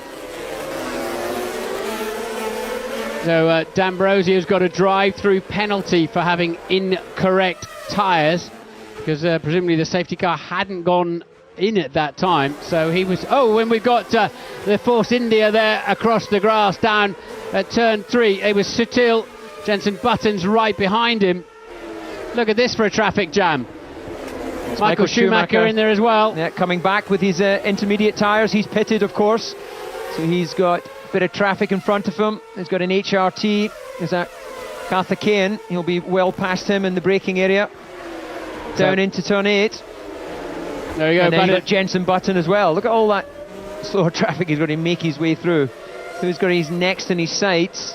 Is that Sutil? Yeah, we got a long line of cars. Sutil then coming around the outside of the Lotus of Jarno Trulli. Jenson Button keeping a watching brief, and Sutil goes in too deep. Button comes up the inside, makes the move stick. Sutil luckily saw him coming, and another stream of cars in the pits. Yeah, indeed, we've got both the Ferraris in. They're going to have to queue up. Did I see that correctly? We've got Massa is in, and Alonso as well. Alonso's going to have to queue up behind. Well, he's just out of camera shot. Look at that. He's going to lose even more time. Well spotted then, and nearly an unsafe release surely from Ferrari. So a bit of confusion. The Ferrari mechanic's looking down the pit lane like, what are you doing in here as well? But Massa then out, still behind Kobayashi. Heidfeld right behind them too. It's all kicking off out there as the track begins to dry. Ted was down there. And that was an absolute nightmare. The Ferrari boys did the best they could, but Fernando Alonso lost loads of places there, including to Nico Rosberg. So he'll have to regain those places out on track. But with the Virgin, that's a case of them not knowing the rules. When you start a race under the safety car or restart a race, you have to have the full wet tyres on. Thank you for that, Ted. And we got a Ferrari off. It's Fernando Alonso's beat the Ferrari. In where is that? Is that that's the second chicane? Yeah, it's in turn 3, I think.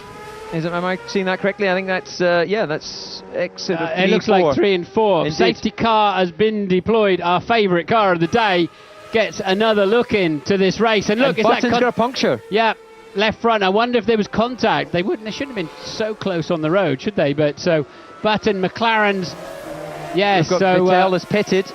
I wonder then if Jenson Button and Fernando Alonso got together somewhere, and Vettel then again making the best of some free space at the front. It just all keeps falling into place, doesn't it, for Red Bull and Sebastian Vettel. A set of intermediates go on, and again, effectively, that was as sweet as you want. Cream and almonds. That was beautiful pit stop, and he's got out front. It just...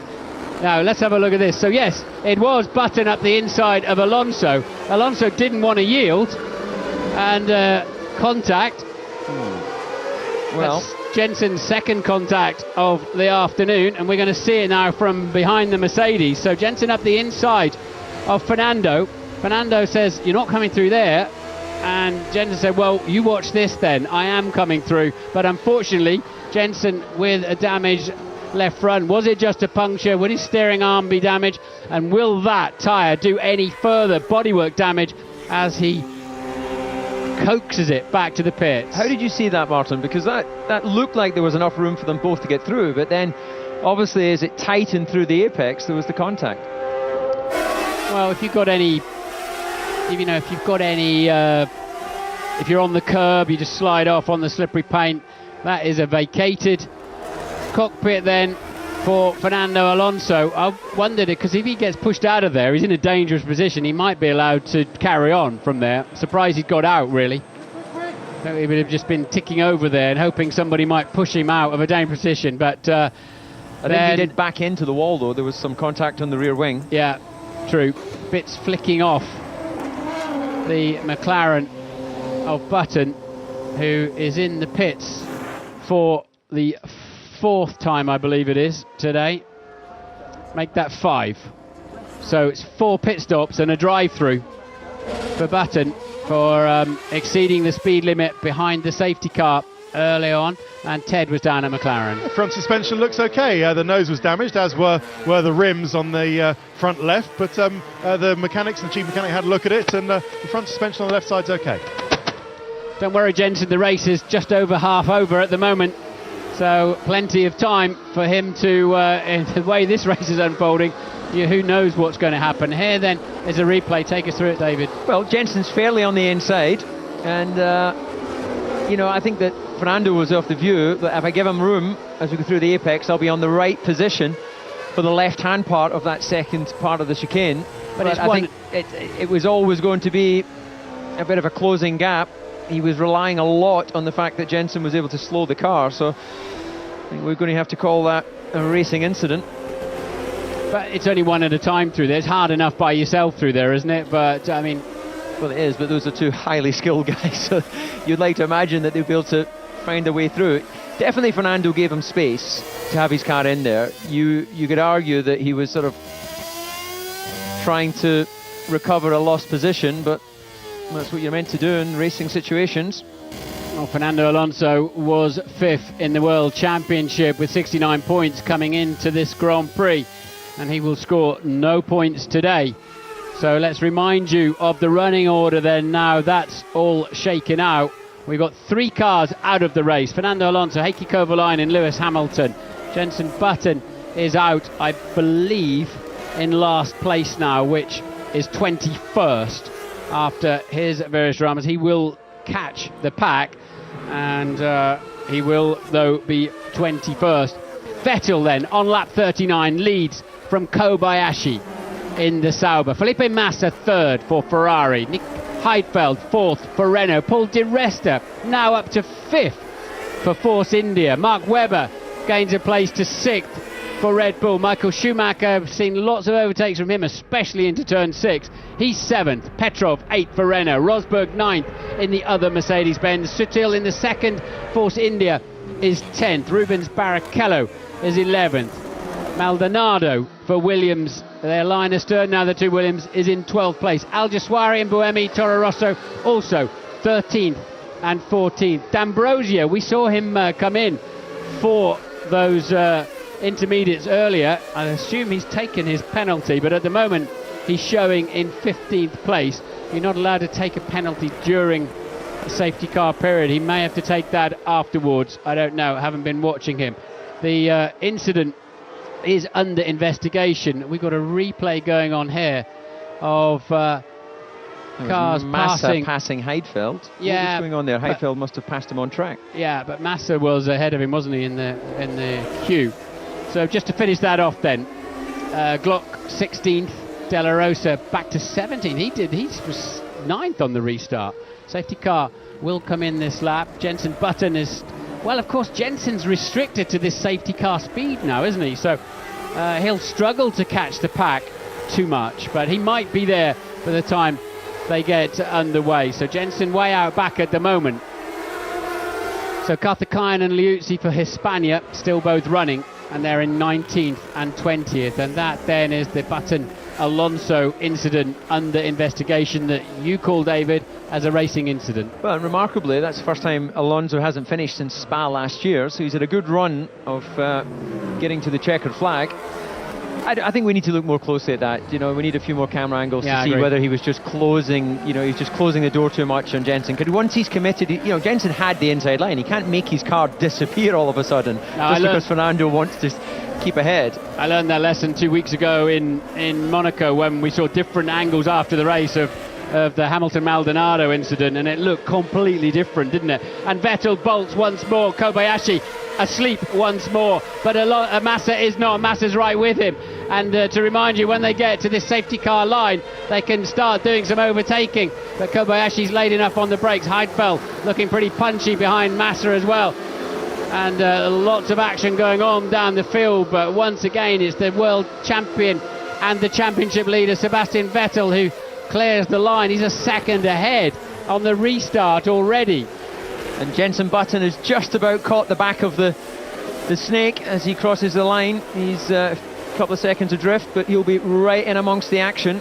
He'll be looking to pick off those 2 HRTs that are bringing up the rear. As we see, once again, Sebastian Vettel, he just seems to be able to ace those restarts every time. It says here that the track surface is slippery in Sector 11. It looks pretty slippery in all the sectors to me, as Mark Webber then fends off the Schumacher move down into turn 6, and the old Rainmeister himself, Michael Schumacher, looking pretty handy this afternoon. Yeah, he'll be happy with the progress he's making.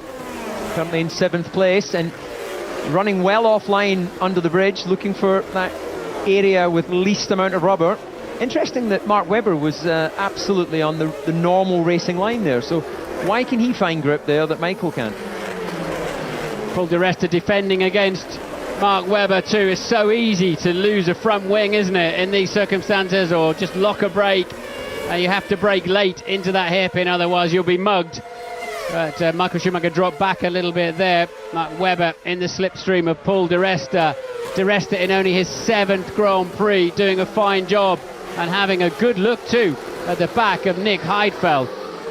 So Vettel will cross the line shortly into lap 42, and his lead is 1.5 seconds over Kobayashi. Massa 3rd, Heidfeld 4th, Di Resta 5th, Webber 6th, Schumacher 7th, Petrov 8th, Sutil 9th now, Maldonado 10th for Williams, his teammate Barrichello just behind him. Well, what's going to be interesting, just coming back to the Di Resta-Webber battle, is that Di Resta's top speed is about 4k quicker. Let me know about rear right pressure, puncture.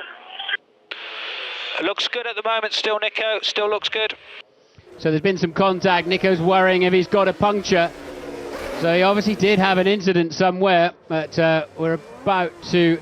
Are we about to see? Is it contact with Sutil or something restart, on the... Yeah. Oh, what I was talking about earlier on, isn't it? How you can break your ring, your front wing, and that was behind the safety car. So now Rosberg then has got Barrichello for company. This is a replay. Barrichello taking the position. All going horribly wrong for Nico Rosberg. Well, it wasn't exactly going well for Adrian Sutil. You're going to lose your front wing end plate running into the back of a car. Webber wide. Webber well out of shape on the outside. Michael Schumacher then is turn 11. He just cruises past Mark Webber. Too hot on the throttle. And Michael Schumacher takes over 6th place there from Mark Webber. As Di Resta up the inside. Oh, damaged front wing. Paul, you've broken the front wing there. So Di Resta sort of half-heartedly left his front of his car in the action there, but surely that's going to give him horrible understeer. It is. Look at that, can barely get into turn 1. Yeah. Well, the worst place for him to happen is just where he can't make the turn into the pit lane. He now has to do a full lap where he'll be losing chunks of time. So disappointment for Paul. Inexperienced there, because there was a half-hearted move, wasn't there? It's like a half-hearted football tackle. You can't do it. You've either got to make it's very move. Wide in 5. He's got to be careful he doesn't get sucked out into the barrier there. So Schumacher and Webber go through, and he will get a new front wing when he gets to the pits. He's going to be mid-pack. That's, as you say, as long as he doesn't throw it in the barriers. Meanwhile, he's still fighting there with Petrov. But he needs to be careful, because under braking he'll have... Look, he's locked his wheel. Yep. He'll have so much less grip under braking. So Di Resta holding sort of midfield station there then. Petrov's past him now. And now Mark Webber coming back, and Michael Schumacher. So the incident between Button and Alonso will be investigated after the race. We're reading. And what a great fight going on there. 2 old hands. Michael Schumacher, Mark Webber in challenging conditions. Kobayashi holding Massa off very nicely indeed. And a long line of cars into that final chicane. Plenty of grip. They're pulling a bit of lateral through there now, David. They've got some grip. And this, I'm afraid, was just clumsy from Paul. We'll give him credit where it's due, but that's not good driving. There's no point in taking that risk, in my view. Yeah, it's one of the fastest points of the track. He's made his decision before braking to have a little sniff up the inside, and unfortunately it was always going to be an ever-closing door. But it was a half-hour. You've got to slice past them, haven't you? Stop them turning in, and then make your turn into the corner. Well, that is true, but sometimes you've got to sort of position yourself where he's going to brake, it's wet, he will brake early, and I'm just going to brake that bit later, and you hope you sail down the inside and sort it all out before the apex. But we've got a drive-through penalty for car 14, which is Adrian Sutil overtaking behind the safety car. Well, I didn't see the overtake behind the safety car, but I definitely saw him ramming Nico Rosberg under the safety car, so he was going for all the penalties. Nick Heidfeld then is about to have his mirrors full of Michael Schumacher and Mark Webber. Webber looking like, although he made that mistake at the hairpin to let Schumi through, that Red Bull doesn't appear to have great traction at any point in this race. Button's making his way back up to 15th at the moment from the back of the field. And that's interesting. Mark Webber running offline. When we watch him through this last chicane, he's struggling for drive off the hairpin. He's struggling for drive off the last chicane relative to Michael Schumacher. It's almost as if they're overheating those intermediate tyres relative to the Mercedes. Well, I think that's a problem they've had. We've got so little knowledge about these tyres. They had a very wet test day in Barcelona. We had one practice session in Istanbul, and I think this is an adventure for everybody to see how far the tyres will go and what is the crossover point when you think about putting slicks on. And I think that's going to be a very, very difficult decision indeed. Fernando Alonso, he's wandering back to his garage. I'm surprised he's not swamped by team personnel or even our man Ted, who's down there on the pit lane. Yeah, well, I'm at McLaren. He's coming towards me. I don't know if he's going to shoot some dark looks in here or maybe come looking for a bit of afters. But at Mercedes... Come on, let's get him out of the way. As quick as you can get past him, then we'll get on Vettel.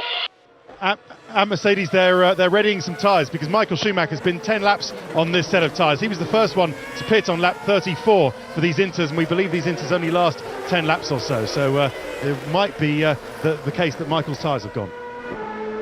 So the intermediates are beginning to overheat. The tread blocks move around, David, don't they, and generate extra heat. It's a different type of rubber compound. Well, there's only 5 millimetres of tread depth on the intermediate tyre, but as Ted's just quite rightly said there, one of the projections that we've had from Pirelli and from the teams is Michael Schumacher really hits the curb on the way into that last chicane, and he's in front of Heidfeld. So Michael Schumacher is the man on the move right now. He's going to be in 4th place at the end of this lap. With a new fastest lap of the Grand Prix on a 1:29.2, but remember in qualifying we were seeing times down in the 1:13s and 1:14, so we're still a long way away from a drive. DRS has now been enabled, so they've decided in race control that despite everybody being on wets when DRS is not normally allowed, they've decided the track is in a suitable condition that DRS is enabled. So and it's a double DRS here. If the measurement point is on the exit of the turn 10 hairpin, and you get one shot at it all the way down the third, I think it's 13 seconds of full throttle towards the final chicane, and then you get a second bite of DRS, even if you've overtaken the other driver, down to the first corner, which I think would be proper scary if you see them going down in there side by side, one with his rear wing open until he hits the brake pedal. But Nick Heidfeld then still fighting off Mark Webber and now Petrov. But we've got another investigation of De La Rosa and Heidfeld that the stewards are looking at, so hopefully young Paul is not going to... It's Paul di Resta and Heidfeld, actually. Yep. Yeah, and hopefully Heidfeld and De La Rosa... Di Resta, sorry, not going to get another drive through there, but it's Kobayashi then fighting off Massa, who's just been told to get on with it. Get him out, move him out of the way, was the exact instruction. Well, Massa's done the fastest lap of the race so far, and we've got Mark Webber, who's certainly within the DRS activation point, as Nick Heidfeld gets a little bit off the dry line there. I can't imagine he was trying to cool his tyres in the run between the first and second chicane, but he's under a bit of trouble. Michael Schumacher's pulling away from them. That's allowing Petrov to close the gap. Schumacher's first sector time, 24.7. That's 3/10 quicker even than the leader. That was a bit careless by Mark there. He got a bit wide on the way into turn 6 there, and then he's dropped. Look, he's lost the gap now to Heidfeld. It's going to be difficult for him to get within 1 second when he gets into turn 10 to get into that activation point. Yeah, the measurement point instead is on the exit of the turn 10 chicane, not on the way in, so you can't just banzai the brakes and then get the pleasure, as Webber's still looking for the damper part of the race. He's in the zone though, he's pulled it back. Well, let's have a look on there. There's the white line, and then you're absolutely right, he's well within a second, but again, that Red Bull does not have the traction of the Renaults. We saw that in the earlier part of the race, and he's got the rear wing wide open. He got Petrov all over his gearbox, and Webber then should have the straight line speed advantage with the DRS open, and Petrov then has to fall back in behind. So unfortunately for Petrov, his teammate hurt him there, because his fellow Renault driver Heidfeld enabled Webber to get that wing open, and as you saw, he had it open again down into turn 1, but for some reason the Red Bull, it's fast around the lap, but it doesn't have the traction in these difficult conditions, and we've seen that from the beginning of the afternoon. The difficulty now, we're actually getting dry lines appearing around the track, but you just don't want to be the guy that risks getting those slick tyres on, and if you get a little bit offline, of course, it's so unforgiving, this place. So I suspect that we're going to Massa. Okay, apparently the last time you were pressing the button too early, so you didn't get the DRS for all the straight. Trying to activate it in the right point. You're not allowed to pre-select the DRS, so you can't activate it until you've gone past the point that it's available to you. Schumacher's absolutely flying, just 10 seconds off the lead at the moment, but Vettel peerlessly out front, 5.5 seconds clear of Kobayashi, who's 1 second exactly clear of Felipe Massa, and the stewards are going to better cancel their planes home, I think, because they're going to be very busy tonight. There's Nico Rosberg and Adrian Sutil, for obviously Sutil presumably running into the back of him behind the safety car, and Webber having a look at the back of Heidfeld. Webber can use the DRS down the pit straight as well, but he's just nowhere near him in the traction zone. Again, look at the rear wing wide open. Webber cleaning his visor as well at 185 miles an hour, trying to spot the braking point for this tricky turn 1. So those Renaults, as you said earlier on, David, they've always been good in these. And Jenson Button then up to P12 and right on the back of Maldonado and Al Jaswari. Michael Schumacher, new fastest lap of the race at 27.5, 1 minute 27.5, 4/10 quicker than even Vettel, who still leads by 5.5. Button up the inside, thinks better of it this time. That's what cost him dearly before, when he tried to go up the inside of Fernando Alonso there. It's like train tracks now, isn't it? Ooh, that looked a bit wide. Maldonado was very wide there as he went into turn 5. He missed his turning point, and there we have Al Jaswari getting very wide as well on the exit. Button will have the 6 pair and of them. 7. Yeah, he's made got rid of Maldonado. He might have a little sniff down the inside, but it's quite bumpy under the bridge here into turn 8. So I think he'll get himself positioned on the run down to 10. Struggling for traction off the corner there relative to the Toro Rosso. So I expect to see him close up as we get through the braking here into turn 10. Right, is he? He's gone wide. Yeah, no, he doesn't even need to be at the activation point. But he's pushed wide onto the water, so he would have struggled with traction whilst the turn. But there he can open his wing now, which he hasn't done, has he? Yes, he has now. Now he's got some speed, slipstream. Buemi forcing him to the outside. Oh, he's straight through. Oh, that was easy. Yeah. If it ever can be on changeable conditions, he made it look easy. And he gets that other hit, as you quite rightly pointed out, and easily pulls away down into the first chicane. Michael Schumacher's been off the track at turn 8 and continued, so he's made a mistake.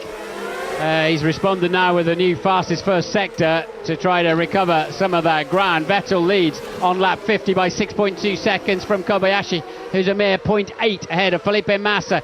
Schumacher 10.5 seconds off the lead now in 4th place after that error on the previous lap. Vettel then, well, he seems to be coping with the tyres, but so careful on the throttle, short shifting, getting up into a higher gear not to generate wheel spin. He starts looking for the water on the side of the track, and of course that soon begins to disappear as the other drivers do the same thing. The coolant that he needs is just sitting there on the side of the racetrack. We've got a drive-through penalty for Paul Di Resta for causing an avoidable collision, unfortunately, again. Let's hear what Vettel says. Sebastian, we'll need to know when we are within 3 laps of going to drive, because you will make a difference to our safety car reaction. Tell us when you think we're within 3 laps of going to dry. I think we're not far off. That's understood. Keep us updated. Not far off. Mark Webber thinks he's right there already because he's in the pits, and I'm expecting a set of dries to go on that. They're the super soft option compound, and now we're going to see something. That's a brave decision, but that's the sort of thing that can make the big difference here for Mark Webber this afternoon. That's if he makes it to the racetrack. Fishtailing out of the pit lane, Ted. Barrichello is also out on the super soft dry tyre, but the guinea pig was Adrian Sutil. He came in first and is tentative out there, and now Di Resta's just gone out on inters. He's serving his drive-through, and a Toro Rosso's gone on dries as well. But check Sutil, see what his times are. Well, I can tell you Sutil's times are not good. He's got a left rear puncture, right rear puncture. This is Massa side by side with Kobayashi for second place, and Michael Schumacher. Looks like he's gone past a pair of them. So lots of action then, and absolutely wild oversteer there. So Schumacher has passed Massa and Kobayashi, and surely emerges in second place in the Grand Prix now. Schumacher absolutely flying, brilliant driving. And how much longer does he think he wants to go? Meanwhile, Vettel's done the fastest lap of the race on a 1:26.4, so he's still happy with the tyres. And we'll keep an eye on Webber, who's done his personal best middle sector of the Grand Prix on the slicks already. So he seems initially pretty happy. Schumacher, 11.6 seconds off the lead now. He's in first place. So this is where it all went wrong for Kobayashi. He's gone wide in turn 8. Contact there with Massa. Michael Schumacher sneaks up the inside while they're busy watching each other and takes second place in the Grand Prix. Well, you're getting an overhead shot there again. Not much that Kobayashi could do other than get back on the track, and that just allows Michael the momentum. He would be grinning inside that helmet. This is by far and away, I think, his strongest performance to date this year. Wunderbar. Yeah. And that then is Button, who presumably is just pitted for slicks. Indeed he has, as is Alguersuari, Maldonado, and we've got Glock in the pit as well. That's Jensen's 6th trip through the pits today, once for a penalty and 5 times to change his tyres. We've got Mark Webber, the first man who go on slicks, has now done his personal best in the first sector as well. It's only 4/10 away from the current fastest first sector, so I can think we can expect all of the cars to be pitting now in this next lap. That's Sutil, I think, with left rear suspension damage. We saw while Ted was updating us from the pit lane, Michael Schumacher's in. Sorry, Martin, to shout over you. We've got Felipe Massa in as well. You can see from our commentary box. Kobayashi's gone past.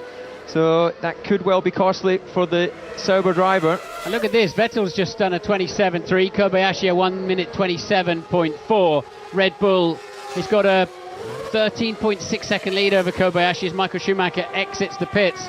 Still ahead of Felipe Massa. Well, they made us wait for this action, but it's pretty good. Now we're getting into it. Well, it is indeed, and Mark Webber has gone fastest in the middle sector, so it is absolutely clear as we see Michael Schumacher and Felipe Massa struggling for traction out of the pit lane. Of course, they're having to run on wet track, losing temperature from the slick tyres. 1:24.6 for Webber. That's massively quicker than the leader. Vettel has to come in this lap. He has no option, surely.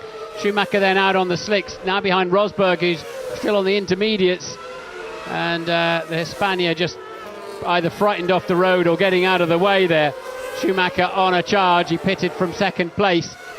Petrov hasn't pitted. He's up in third at the moment, and Webber absolutely flying. Michael getting, and we got a damaged nose front wing there on Felipe Massa as Mark Webber goes through and is setting fastest sector after fastest sector. Cars off all over the place as they're trying to find grip on their tyres, and so Felipe Massa's been in the wars with somebody or something rather firmer than the front, and the race leader pits then for a fresh set of super soft tyres. They do not have to use both compounds in this race now because it's been a wet race. That regulation falls away, so they can keep running the soft tyre till the end of the Grand Prix, if we ever get to the end of this Grand Prix. And we watch Heidfeld then coming down into the final corner, and it looks pretty certain that Mass has been in the wall, doesn't it, with that amount of damage. Well, here we are on the exit of turn 7, and he gets out onto the water, and of course on the slick tyres he's just aquaplaned. Yeah. And now he's having trying to get past an HRT. Yeah, zooming past, and he basically just bounced down the wall. Yeah. Well, meanwhile they changed the front wing. I tell you, there's some tasty action brewing between Mark Webber and Michael Schumacher. Mark was only 0.4 of a second behind Michael last time past, and there we are joining that action. So Would he risk running off the line? Would these engineers tell him, be careful if you try and do an Alonso, sorry? Yeah. Button's done the fastest lap of the race, 1:22.7. That's still 10 seconds slower than pole position. They're still carrying a reasonable amount of fuel, probably a third of a tank of fuel, as we now once again get the battle between Michael Schumacher and Mark Webber. Button's absolutely flying out there in 7th place. Let me just remind you, you can see at the bottom of your screen as the curves are working nicely out there. Still working for Webber, who did not have that facility in qualifying. Webber with his rear wing wide open, comes to the inside for the final chicane, thinks better of it, ducks back. Will he have to go across the runoff? He does indeed. He'll be so slow on the exit across the wet track. So Mark Webber then just getting a little bit too hot. Of course, you arrive a bit faster, David, with that wing open. You've got to brake slightly earlier. Well, he'll gain about 15 kilometres an hour, then he'll have the slipstream as well. But can't help but feel that he might have shot his bolt a bit too early there. You know, you're no point showing your hand to Michael. You either pass him or you stay in your, keep your car on line. So it'll be interesting to see. I expect he'll get back on Michael's gearbox pretty quickly. He is in the faster car in these dry conditions. Well, on the racing line, it's dry anyway. So we're on lap 55 of 70 then. Somehow we just got 15 laps to go. That's gone quickly, hasn't it? Vettel leads on his out lap was a 1:32, including that pit stop, but he had a 10.7 second lead over Michael then. That's about where it was before the pit stop phase. Webber up into 3rd. Kobayashi showing 4th at the moment. Button now in P5, streaming back through the field as the drivers dance these cars across the wet patches, desperately trying to find some purchase in the racetrack, get those slick tyres biting into the tarmac, and so easy here to lock a brake and just slam into the driver in front of you. So Button then absolutely flying out there. His current sector times, just on the lap he's on, is a second and a half faster than Vettel, who's leading, and he's 20 seconds off the leader at the moment. Button is flying. Let's keep an eye on that. So is Mark Webber now. He's just 0.3 behind Michael Schumacher. Schumacher's closed the gap to Vettel by 2 seconds on that lap. Vettel extremely cautious on his first flying lap. The problem is now the damp patch is offline, David. Yeah, getting offline, as we've seen from Felipe Massa. Look, he's going to touch him. Tonkat, he's broken his front wing. It's like none of these guys know where their front wing is. Oh, right. There's a surprise. Yeah, thankfully there's plenty of runoff down there as he parks it nicely out of the way, so I don't expect any safety car unless there's some debris on the track. But yeah, that's a scary thing when you run over your own front wing, because you've got no brakes, no front wing all at the same time. So it's Nick Heidfeld then. He got on the throttle. He got so much grip from that Renault in the slow corners. He just plain ran into the back of him as he was waiting for Kobayashi to pick the throttle up. It looks silly, but it's actually very easy to do, isn't it? I've done it myself. It is, and that was a little bit scary, but thankfully one of the areas on the track where there is a runoff area that he was able to go down. It'll be interesting to see if Kobayashi's got any damage to the rear of his car. Obviously massively frustrating for the Renault guys because they were looking for a good result here this weekend, but once again we're back with a battle with Mark Webber and Michael Schumacher. But can he get offline to pull a pass? Look at Button catching them like crazy though. He's P4 now. So Button then on a 20.2. He's 2 seconds quicker than the leader, Vettel.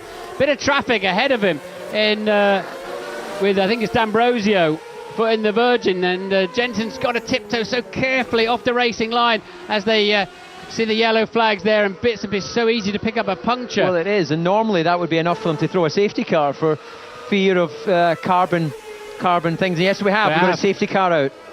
I hope they've refueled that safety car in the meantime. It's done a lot of laps today, but I think that's a sensible move actually, and because they really have they picked up the leaders?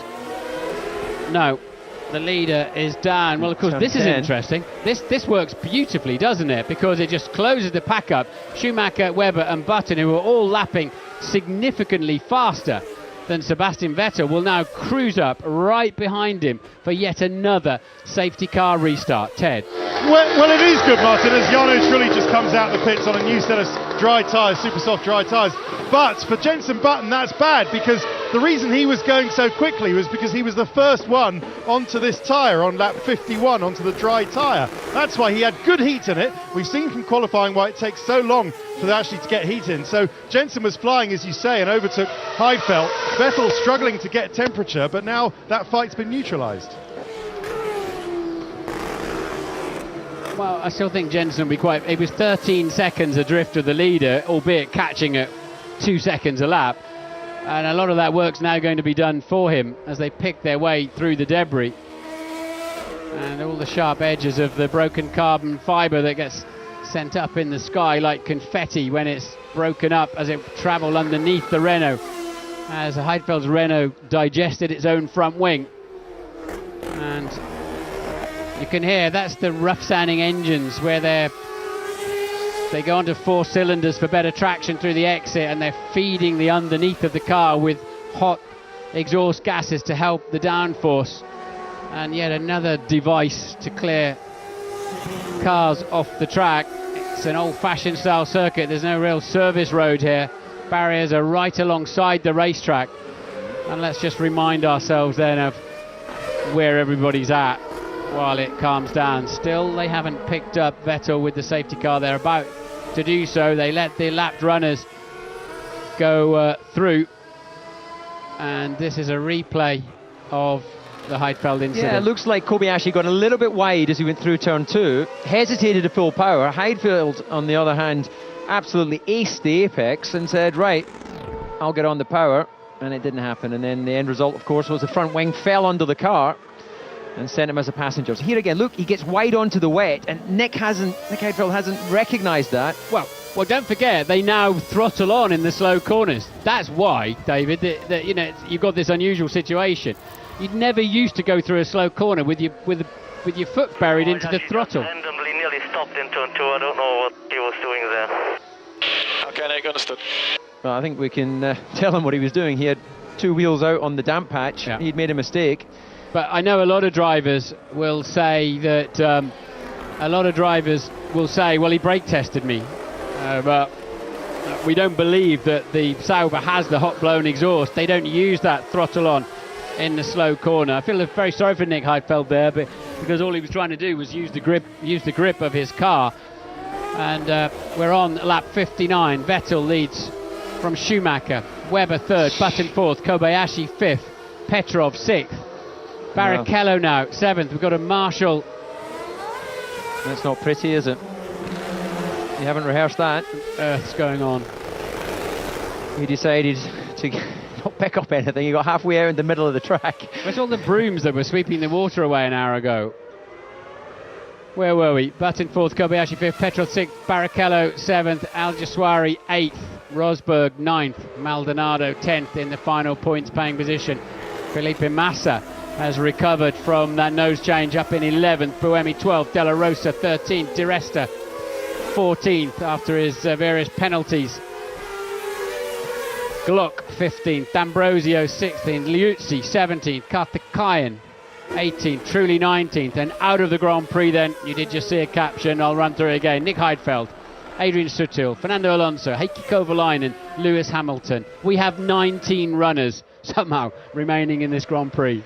And I think we have got ourselves an incredible grandstand finish to this race, because Sebastian Vettel looks like he's got the pace to control things there, but under normal dry weather conditions, which the racing line is, Michael Schumacher has not been as quick as Mark Webber or Jenson Button. The man on the move just before that safety car was Jenson Button. The pace was incredible.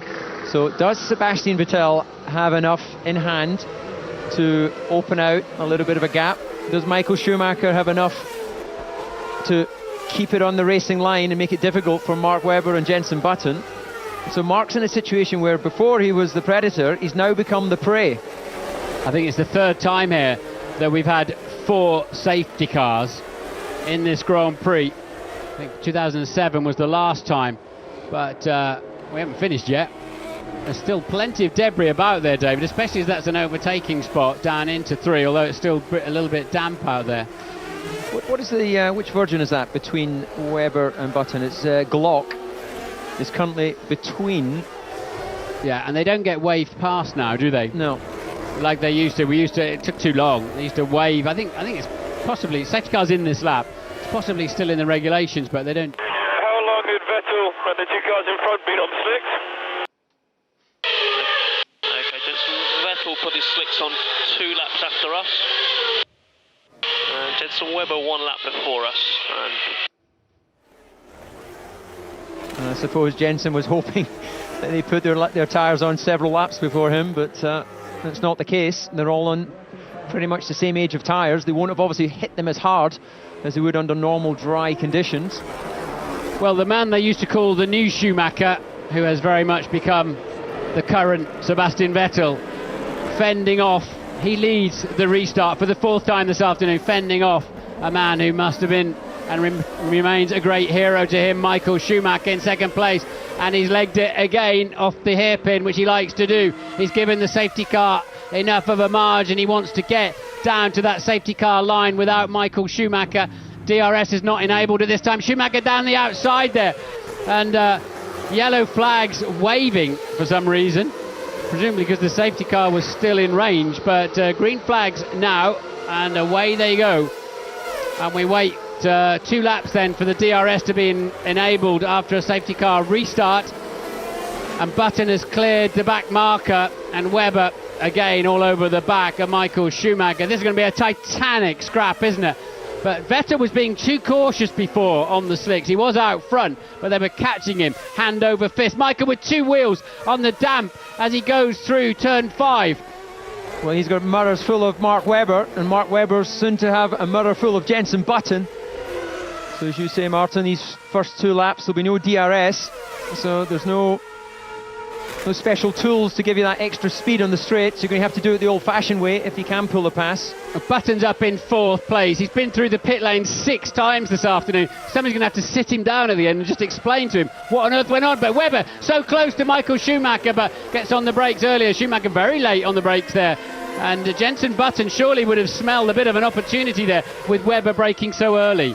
Yeah, but it's damp on the inside, so he knows he's got 9 laps left. He doesn't need to go risking it on this lap. No DRS yet until we've had 2 laps of the restart. It's not enabled. Schumacher surely driving the best race since his comeback, fending off now Webber and Button as they cross the line. Vettel's pulled out a 2.2 second lead as these 3 are busy watching each other. Yeah, this seems to be that Michael has really good drive off the corners. He may not be quite as quick in the turns. And you see Mark Webber there, just actually going against what I was saying on the run out of turn 2.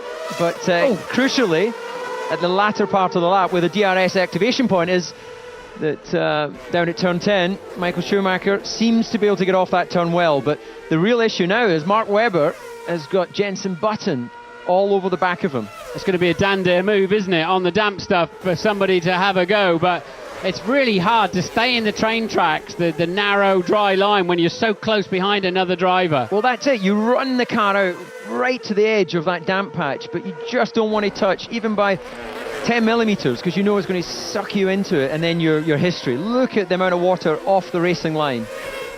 There's Corinna Schumacher, Michael's wife. She doesn't want to be watched. She wants to watch the television. Is this going to be the dream that everyone imagined when Michael Schumacher made his comeback, that he'd be up on podiums? 8 laps to go as they start this new lap.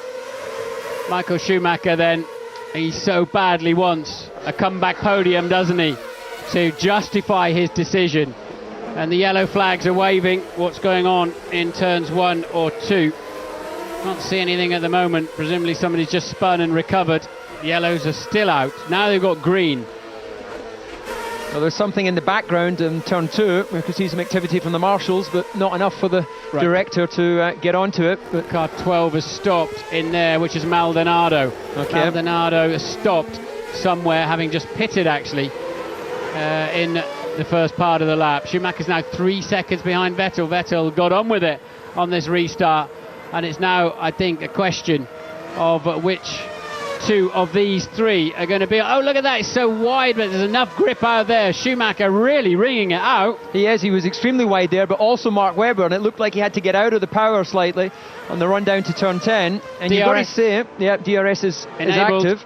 So now we're going to see how effective it is. Remember, it's 2 straights here, from the hairpin down to the final chicane, and again all the way down into the first corner. And Michael Schumacher is a sitting target. Look at the difference it's making. Webber goes down the outside. He's locked his left front. Can he get through the...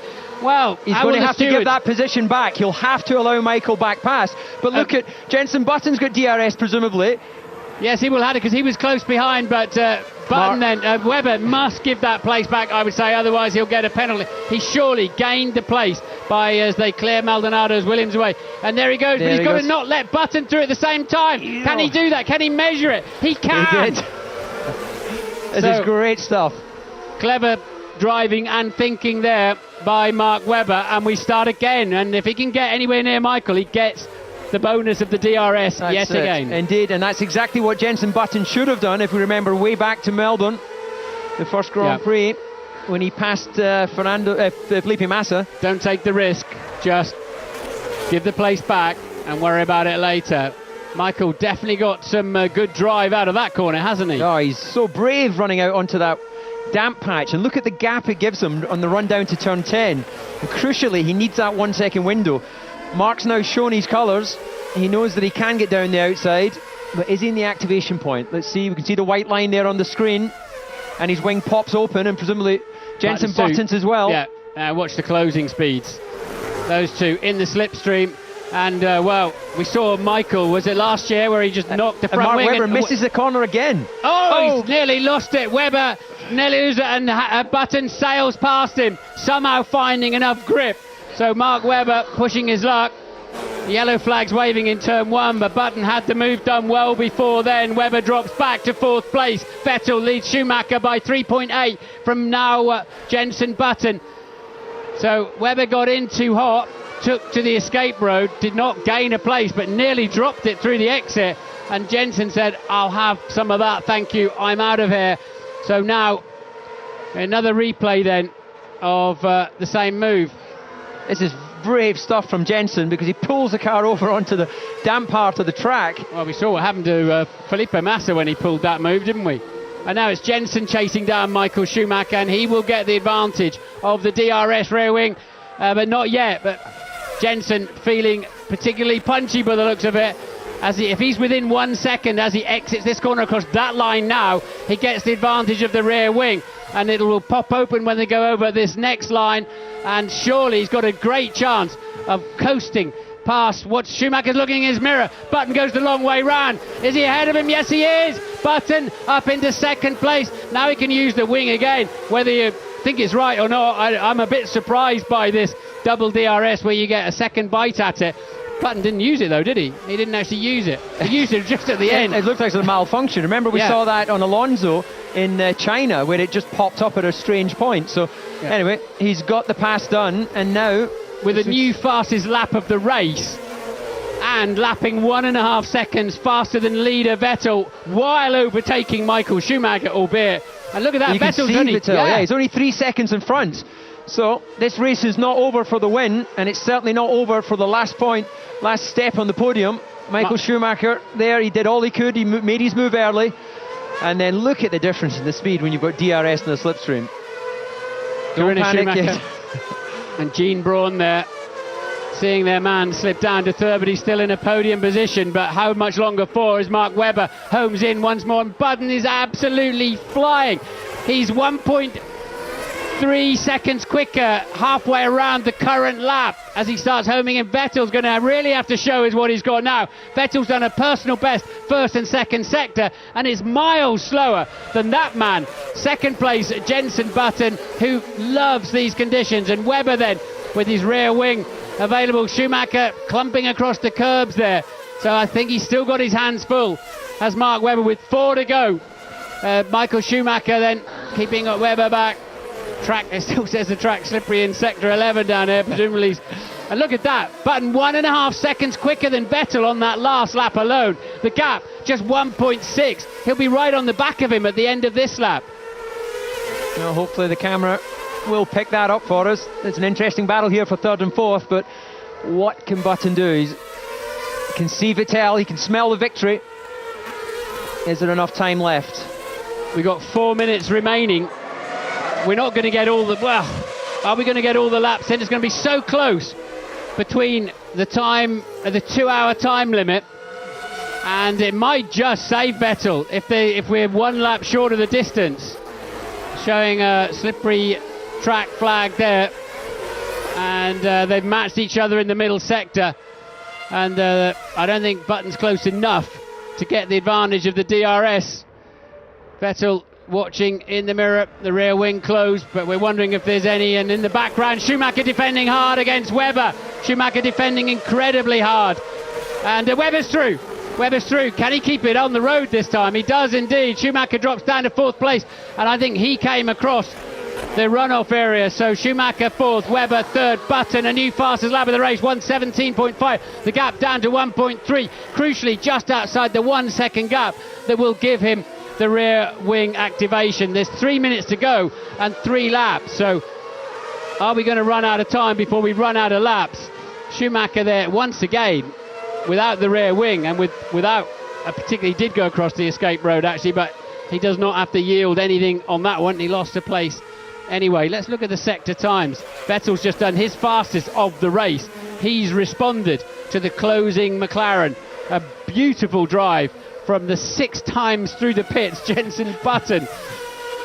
And another incident that's going to be looked at after the race, going to be a long queue of drivers outside the steward's office, is Petrov and Kobayashi, for a reason that escapes me. I'm not. Have we seen that? I don't think we have. I've lost track now. So much going on. So the leader then, Sebastian Vettel. What's this? We can have him. We can win this race, gents. 2 minutes 5 to go. They move into lap 69. They will complete the distance. They will get in there. They can complete this lap. Oh, Michael Schumacher very wide. Sorry, Martin, to come over here, but got very wide in the last chicane, and almost went into the wall of champions. Not for the first time, but he survived. So they'll complete this lap in about 1:17, and we've got 1:40 to go. So we will see the full 70 laps of the Grand Prix. And Vettel has responded. They're identical virtually in the first sector time. Cranking you're showing me signs of cranking the engine up. I presume that's what that means. Absolutely. Got a yellow flag down at the entry to the 3rd chicane. That's turn where is that? Exit of turn 9. So something's gone wrong in the way into 8. Is that contact with someone else? We'll find out later. Meanwhile, back at the pointy end, Vettel locks the wheel on the way in, but manages to keep on line. Doesn't look like Button's within the 1 second activation point. Let's keep a look as the cross says white line. Does his wing open? Yes, it does. It does. He's got it. So he's within a second now. And it's all going to be on the last lap then. It needs to be a very tidy lap. We've got a yellow flag out there which will stop overtaking in that corner, but it's not really an overtaking opportunity anyway. So watch the gap as they go over the line. Vettel leads as he goes into the final lap by 0.9 of a second. Button at 1:16.9, the new fastest lap of the race. Jenson Button driving for his life, driving for the victory. Has Vettel got what it takes to hold him off? Well, I'll tell you what else is happening, Martin. They're coming up in a pack of 5 cars. Remember Monaco? What happened there? They're coming up on Trulli in a whole pack of cars which are going 5 seconds a lap slower. So look out for them just in front of them. I think Vettel's got wide. Yeah, he's got wide. He turned in too late. He got the tyres. Button leads the Grand Prix. Sebastian Vettel turned in with his tyres just touching the water. It's the final lap of the Grand Prix. And Jenson Button, after an awful afternoon with so many things going wrong for him, leads this amazing Canadian Grand Prix. He set the fastest first sector of the Grand Prix while he was doing it. We see Vettel finally cracking. He's made a mistake. He is still going to finish second. That means he's never been outside the top 2 this year. But Sebastian Vettel finally shows he's human because of the pressure that this man, Jenson Button, put on him. And all sorts going off in the final chicane here, but they're out of Button's way. Lots of traffic fighting. Jenson Button into the pit straight. He wins a brilliant race. It's a sensational drive for Button. What a victory. And Vettel limps home in second place. He will be angry with himself. That's unlike him. And Webber then will be the second Red Bull on the podium, only just ahead of Michael Schumacher. Look at that. Schumacher, sadly I have to say, does not get on the podium, but still a brilliant 4th. And we've got Massa and Kobayashi still fighting then over 6th and 7th places. He'll get the run off the corner, but he's got his DRS. Has he got enough with Kerrs? Is he going to do it? He does indeed, by the looks of it. He got over there just in front of Kobayashi. Picks up 6th place. Yeah, well spotted, David. Massa then takes 6th, literally. Doesn't make the next corner.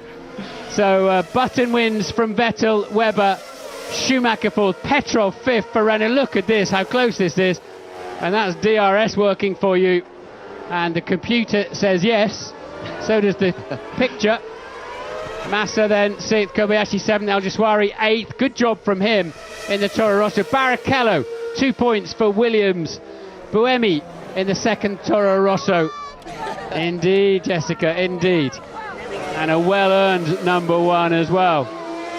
Look at this, Jenson Button 6 pit stops, Sebastian Vettel 3. Brilliant, Jenson, absolutely brilliant. I think we've been in every position there's been in that race, but we finished where it mattered. Fantastic, great job, mate. Guys, that was a hell of a race. A hell of a race. Thank you so much. Fantastic win. We deserved that after the race we've had, so thank you guys so much. Oh, it's been a long time coming. Absolutely brilliant, Jenson. Really great effort, great overtaking, great driving, great speed, just brilliant. Surely the greatest Formula One victory of Jenson Button's career, our 2009 world champion. Remember when we were concerned as we watched this replay here, Vettel just got in too deep. Did a great job of holding it. It looked like he was going round, but as you say, Martin, just the relentless pressure in those last few laps from Jenson Button. And a very happy McLaren crew. I don't think that's unsporting. They're just happy to see their man take the win, aren't they? But absolutely. Do you remember when, I think, was it on the final safety car restart? No, it wasn't. It was the penultimate safety car restart. We were saying, yeah, Jenson's 21st. We don't think he'll catch the pack before they do the restart. And he's won the race. Well, he wasn't. As they restarted the race, he was still about 10 car lengths behind the HRTs at the back of the pack. So, fantastic driving. I know we had to wait a long time for the action, but I'm glad if everyone stayed with us. That was an absolutely stunning Grand Prix finish. Rosberg coasting in, he finished 11th. He's got no nose on the car, no front wing on it. Button beats Vettel. Webber joining them on the podium. Michael Schumacher 4th, Petrov 5th, Massa 6th, Kobayashi 7th, Al Jaswari, fine effort in 8th, Barrichello 2 more points for Williams, Buemi 2 Toro Rossos in the top 10, Rosberg and De La Rosa. De La Rosa stepping in for Perez, finishes 12th. Liuzzi and Karthikeyan 13th and 14th. That's quite important for those smaller teams, isn't it, to get as high as that, because that might just, while they don't score points, they get a better championship position with those. So Liuzzi and Karthikeyan 13th, 14th, D'Ambrosio 15th, Glock 16th, Trulli 17th, and 17 finishers. I think Paul Di Resta will still be qualified as a finisher, albeit not running, in 18th place. What a race from Jenson Button. That's his 10th Grand Prix victory, and surely his sweetest. That was a fantastic victory, there's no question. A lot of energy and emotion went into that.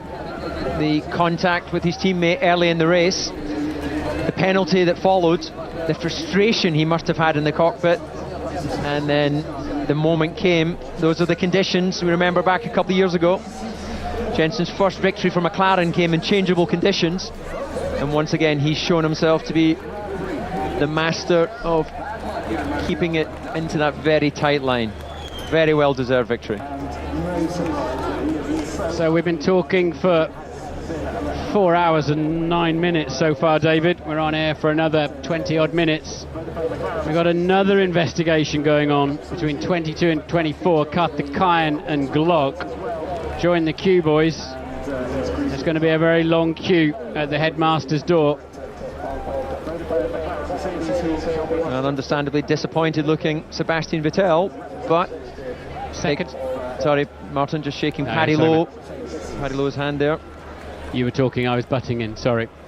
And Webber then, your driver of the day. You can't look beyond the winner. You know, I thought at one point we were going to say Michael Schumacher for comeback of the century, but there you see the winner walking down. Life's a wonderful as thing. on cue. He gets a round of applause from all the Grid girls there, but yeah, what a fantastic drive from Jenson Button. It looked like it was all lost, and then he's well aware that you count the winners at the checkered flag.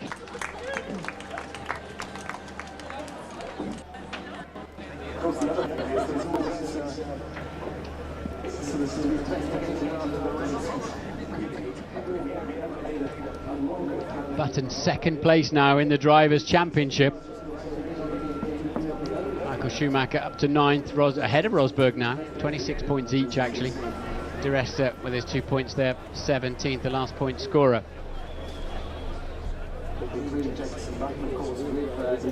Conversation there between Jenson and Paddy Lowe. I can't quite hear it. Can you hear that, Martin?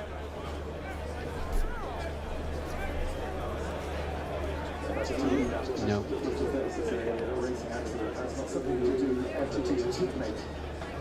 But you know, Vettel, that's the second race this year he hasn't won, but he finished a close second in both of them.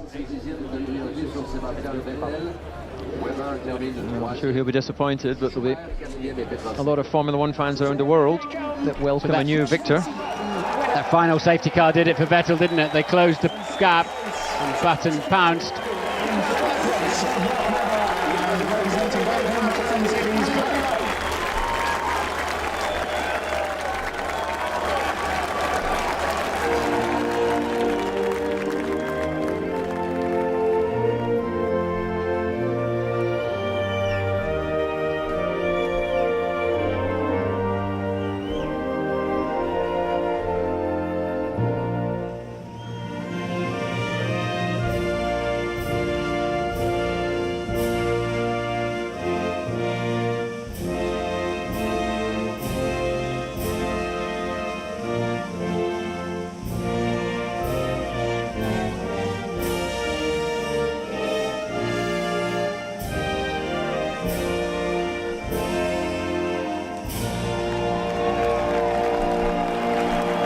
Tearful John Button there.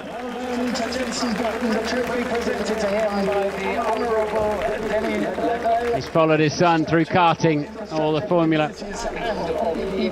Minister of Transport there, Denis Lebel, hands over a hard-earned and most impressive trophy. Paddy Lowe, a man we've both worked with, David. Good to see him up there. Raymond Bachand is the Minister of Finance and Revenue. Sebastian Vettel, second place trophy. So that's what they look like, is it? Gerard Tremblay, he's the mayor of Montreal. There's a drive-through penalty been given for Carter Cayenne. We're missing the corner and gaining an advantage at the end of the race while this is all going on. And Mark Webber, the ASN, the president of the Sporting Authority for Motorsport there, Roger Peart, handed that one over. And now it's time for Mum some champagne.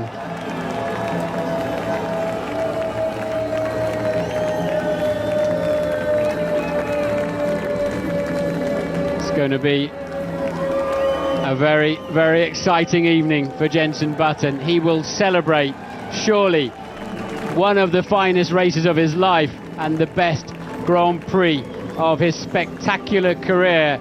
A well-earned drink of the winner's champagne.